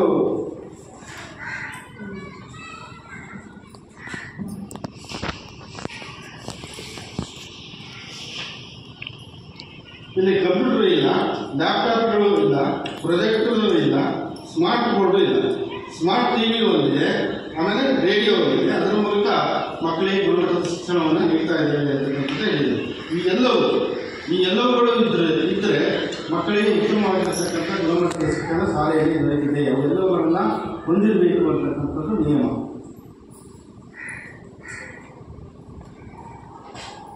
ಆಮೇಲೆ ಜಾಗೃತಿ ದಿನವನ್ನು ಜಾರಿ ಮಾಡಲಾಗಿದೆ. ಇದೊಂದು ಶಿಕ್ಷಣ ಇಲಾಖೆ ನಿಯಮ. ಪ್ರತಿ ತಿಂಗಳ 3ನೇ ಶನಿವಾರದಂದು ಜಾಗೃತಿ ದಿನವನ್ನು ಮಾಡ್ತೇವೆ ಅಂತಕ್ಕಂಥದ್ದು ಹೇಳಿದರು. ಯುವ ಮತ್ತು ಪರಿಸರ ಕ್ಲಬ್ಗಳು ಇಲ್ಲಿ ಮಕ್ಕಳಿಗೆ ಪರಿಸರದ ಜ್ಞಾನವನ್ನು ತಿಳಿಸ್ತಕ್ಕಂಥದ್ದು, ಅದರ ಜ್ಞಾನವನ್ನು ಕೊಡಿಸ್ತಕ್ಕಂಥದ್ದು, ಆ ರೀತಿಯಾಗಿರ್ತಕ್ಕಂಥ ಕಾರ್ಯಕ್ರಮಗಳು ನಿರ್ವಹಣೆ ಮಾಡ್ತೀವಿ ಅಂತಕ್ಕಂಥ ಅಭಿಪ್ರಾಯವನ್ನು ಹೇಳಿದರು. ಸಾಮಗ್ರಿಗಳಿರುವ ಪ್ರಯೋಗಾಲಯಗಳು ಲಭ್ಯವಿದೆಯೇ ಮತ್ತು ಬಳಸಲಾಗ್ತಿದೆಯೇ? ತರಗತಿಗಳಲ್ಲಿ 6 ಮತ್ತು 7ನೇ ತರಗತಿಗೆ ವಿಜ್ಞಾನ ಪಾಠ ಬೋಧನೆಯನ್ನು ಮಾಡಬೇಕಾದ್ರೆ ಶಿಕ್ಷಕರು ಈ ಪ್ರಯೋಗದ ಮೂಲಕವೇ ಮಕ್ಕಳಿಗೆ ಪಾಠ ಪ್ರವಚನಗಳನ್ನು ನಿರ್ವಹಣೆ ಮಾಡಬೇಕು ಅಂತಕ್ಕಂಥ ನಿಯಮ ಇದೆ. ಅದಕ್ಕೆ ಸಂಬಂಧಪಟ್ಟಿರ್ತಕ್ಕಂಥ ಪಾಠ ಪ್ರವಚನಕ್ಕೆ ಸಂಬಂಧಪಟ್ಟಿರ್ತಕ್ಕಂಥ ಪ್ರಯೋಗದ ವಸ್ತುಗಳು ಮತ್ತು ಪರಿಕರಗಳು ಆ ಶಾಲೆಯಲ್ಲಿ ಇದೆ ಅಂತಕ್ಕಂಥದ್ದನ್ನು ನಾವು ನೋಡಬೇಕು. ಅದಕ್ಕೆ ಸಂಬಂಧಪಟ್ಟಿರ್ತಕ್ಕಂಥ ಎಲ್ಲ ಇದೆ ಅಂತ ಕೇಳಿದ್ದು ನಾವು ನೋಡಿದ್ವಿ. ಎಲ್ಲ ವಸ್ತುಗಳು ಇದೆ. ವಿಜ್ಞಾನ ಮತ್ತು ಗಣಿತ ಕಿಟ್ಟು ಲಭ್ಯವಿದೆಯೇ? ಗಣಿತ ಕಿಟ್ಟಿದೆ, ವಿಜ್ಞಾನ ಕಿಟ್ಟಿಲ್ಲ. ಆಮೇಲೆ ಈ ಶಾಲೆಯಲ್ಲಿ ಘನ ಮತ್ತು ದ್ರವತ್ಯಾಜ್ಯದ ವಿಲೇವಾರಿ ಯಾವ ರೀತಿ ವಿಧಾನವನ್ನು ಬಳಸ್ತಾರೆ ಅಂತಕ್ಕಂಥದ್ದು ಅದನ್ನು ಗ್ರಾಮ ಪಂಚಾಯತಿ ವಿಲೇವಾರಿ ಮಾಡ್ತಾರೆ ಅಂತಕ್ಕಂಥದ್ದು ಹೇಳಿದರು. ಕೆಲವು ಮೂಲಭೂತ ಸೌಕರ್ಯಗಳು ಇತರ ಇಲಾಖೆಗಳ ಯೋಜನೆಗಳಿಂದ ಮಂಜೂರಾಗಿದೆ ಮತ್ತು ನಿರ್ವಹಿಸಲಾಗಿದೆ. ಶಾಲೆಯ ಅಭಿವೃದ್ಧಿಗೆ ಎಲ್ಲ ರೀತಿಯಾಗಿರ್ತಕ್ಕಂಥ ಭೌತಿಕವಾಗಿರ್ತಕ್ಕಂಥ ಅಭಿವೃದ್ಧಿಗೆ ಮತ್ತು ಶೈಕ್ಷಣಿಕವಾಗಿರ್ತಕ್ಕಂಥ ಅಭಿವೃದ್ಧಿಗೆ ಇಲಾಖೆಯಿಂದ ಶಿಕ್ಷಣ ಇಲಾಖೆಯಿಂದ ನೀಡ್ತಕ್ಕಂಥ ಅನುದಾನ ಸಾಕಾಗೋದಿಲ್ಲ, ಶಾಲೆಯನ್ನು ನಿರ್ವಹಣೆ ಮಾಡಲಿಕ್ಕೆ ಆಗೋದಿಲ್ಲ. ಹಾಗಾಗಿ ಸರ್ಕಾರ ಏನು ಮಾಡಿದೆ, ಬೇರೆ ಇಲಾಖೆಯ ಅನುದಾನವನ್ನು ಪಡ್ಕೊಂಡು ಶಾಲೆಯ ಎಲ್ಲ ಭೌತಿಕವಾಗಿರ್ತಕ್ಕಂಥ ಶೈಕ್ಷಣಿಕವಾಗಿರ್ತಕ್ಕಂಥ ಅಭಿವೃದ್ಧಿಗೆ ಅವಕಾಶವನ್ನು ಮಾಡಿಕೊಟ್ಟಿದೆ. ಗ್ರಾಮ ಪಂಚಾಯತ್ ಇರ್ಬೋದು, ತಾಲೂಕು ಪಂಚಾಯತ್ ಇರ್ಬೋದು, ಜಿಲ್ಲಾ ಪಂಚಾಯತ್ ಇರ್ಬೋದು, ಶಾಸಕರ ಅನುದಾನ, ಸಂಸದರ ಅನುದಾನ, ಆಮೇಲೆ ವಿಧಾನ ಪರಿಷತ್ ಸದಸ್ಯರ ಅನುದಾನ, ಶಿಕ್ಷಕರ ಪ್ರತಿನಿಧಿಗಳ ಅನುದಾನ, ಈಗ ಅನೇಕ ರೀತಿಯಾಗಿರ್ತಕ್ಕಂಥ ಅನುದಾನವನ್ನು ಬಳಸಿಕೊಂಡು ಶಾಲೆಯ ಭೌತಿಕವಾಗಿರ್ತಕ್ಕಂಥ ಶೈಕ್ಷಣಿಕವಾಗಿರ್ತಕ್ಕಂಥ ಅಭಿವೃದ್ಧಿಯನ್ನು ಮಾಡಿ ಗುಣಮಟ್ಟದ ಶಿಕ್ಷಣವನ್ನು ನೀಡಲಿಕ್ಕೆ ಎಲ್ಲ ವ್ಯವಸ್ಥೆಗಳನ್ನು ಮಾಡಿಕೊಳ್ಳಲಿಕ್ಕೆ ಸರ್ಕಾರ ಅವಕಾಶ ಮಾಡಿಕೊಟ್ಟಿದೆ. ಅದರಂತೆ ಏನೇನು ಅನುದಾನ ಈ ಶಾಲೆ ಪಡ್ಕೊಂಡಿದೆ.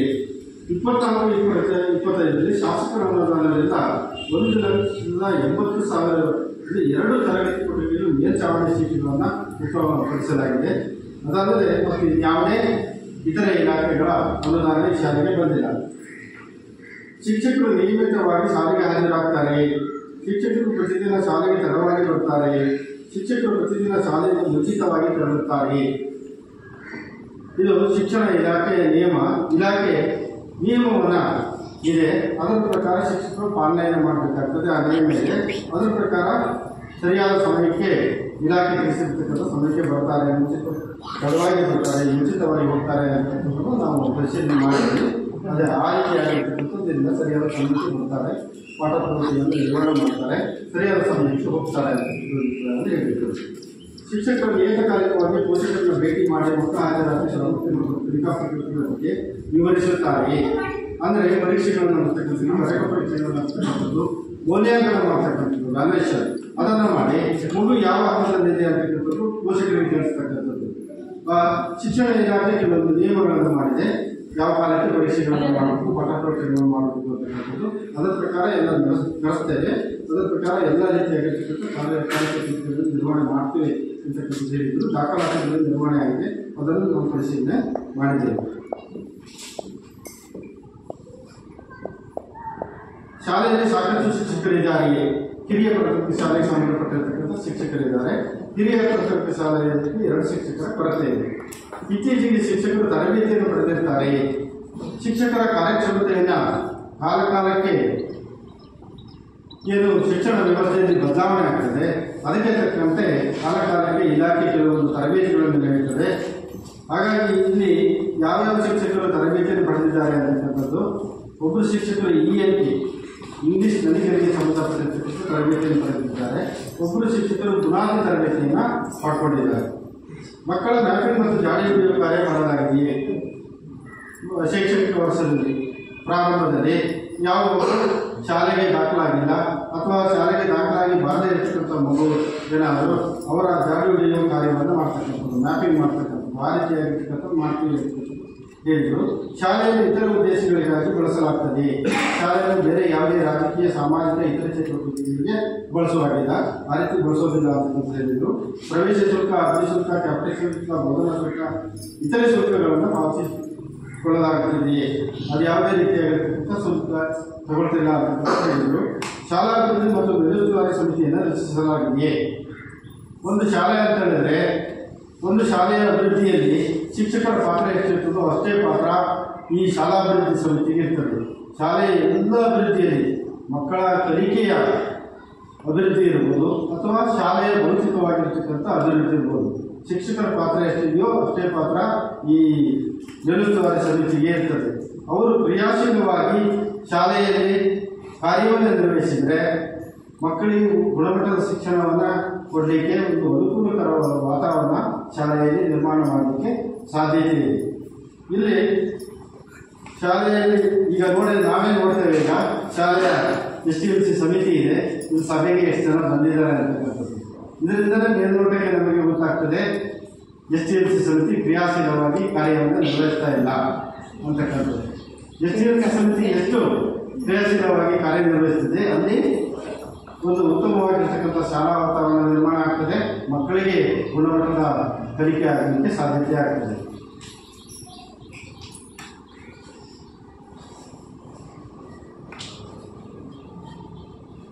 ಆಮೇಲೆ ಕ್ಷೇತ್ರ ಶಿಕ್ಷಣಾಧಿಕಾರಿಗಳು, ಕ್ಷೇತ್ರ ಸಮನ್ವಯಾಧಿಕಾರಿಗಳು ಶಾಲೆಗೆ ಒಂದು ವರ್ಷದಲ್ಲಿ ಎಷ್ಟು ಸಾರಿ ಭೇಟಿ ನೀಡಿದ್ದಾರೆ ಅಂತಕ್ಕಂಥದ್ದು ಇದು ನಿಯಮ ಇದೆ. ಒಂದು ವರ್ಷದಲ್ಲಿ, ಒಂದು ಶೈಕ್ಷಣಿಕ ವರ್ಷದಲ್ಲಿ ಕ್ಷೇತ್ರ ಶಿಕ್ಷಣಾಧಿಕಾರಿಗಳು ಒಂದು ಶಾಲೆಗೆ ಒಮ್ಮೆ ಆಗಲು ಭೇಟಿ ನೀಡಬೇಕು ಅಂತಕ್ಕಂಥ ನಿಯಮ ಇದೆ. ಕ್ಷೇತ್ರ ಸಮನ್ವಯಾಧಿಕಾರಿಗಳು ಒಂದು ವರ್ಷದಲ್ಲಿ ಒಮ್ಮೆ ಆಗಲು ಭೇಟಿ ನೀಡಬೇಕು ಅಂತಕ್ಕಂಥದ್ದು ಒಂದು ನಿಯಮ. ಅದರ ಪ್ರಕಾರ ನಾವು ನೋಡಿದಾಗ ಇಲ್ಲಿ ಕ್ಷೇತ್ರ ಶಿಕ್ಷಣಾಧಿಕಾರಿಗಳು 10 ಬಾರಿ ಭೇಟಿ ನೀಡಿರ್ತಕ್ಕಂಥ ದಾಖಲಾತಿ ಮಾಡಿದ್ದಾರೆ. ಆಮೇಲೆ ಕ್ಷೇತ್ರ ಸಮನ್ವಯಾಧಿಕಾರಿಗಳು 4 ಬಾರಿ ಭೇಟಿ ನೀಡಿರ್ತಕ್ಕಂಥದ್ದು ಇಲ್ಲಿ ದಾಖಲಾತಿ ನಿರ್ವಹಣೆ ಆಗಿದೆ.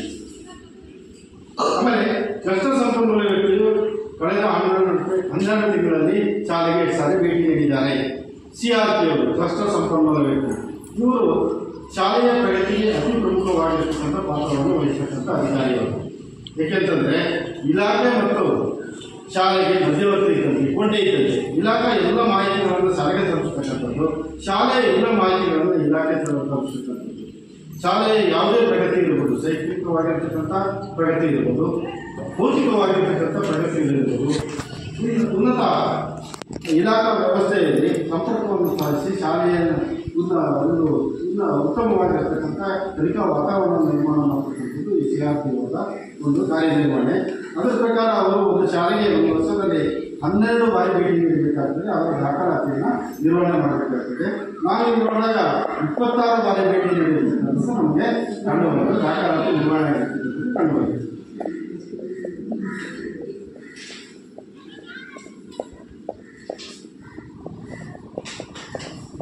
ಆಮೇಲೆ ಮಕ್ಕಳ ಸುರಕ್ಷತೆಯ ದೃಷ್ಟಿಯಿಂದ ಮಕ್ಕಳಿಗೆ ಏನಾದರೂ ಆರೋಗ್ಯದಲ್ಲಿ ತೊಂದರೆ ಆದರೆ, ಬೇರೆ ರೀತಿಯಾಗಿರ್ತಕ್ಕಂಥ ತೊಂದರೆ ಆದಾಗ ಆ ಪೋಷಕರೇ ಎಲ್ಲಿ ಹತ್ತಿರದಲ್ಲಿ ಇರೋದಿಲ್ಲ, ಅವರಿಗೆ ಎಲ್ಲ ರೀತಿಯಾಗಿರ್ತಕ್ಕಂಥ ಯಾವುದೇ ರೀತಿಯಾಗಿರ್ತಕ್ಕಂಥ ಒಂದು ಆರೋಗ್ಯದ ಸೌಲಭ್ಯಗಳನ್ನು ಒದಗಿಸಬೇಕು. ಅದು ಬೇರೆ ರೀತಿ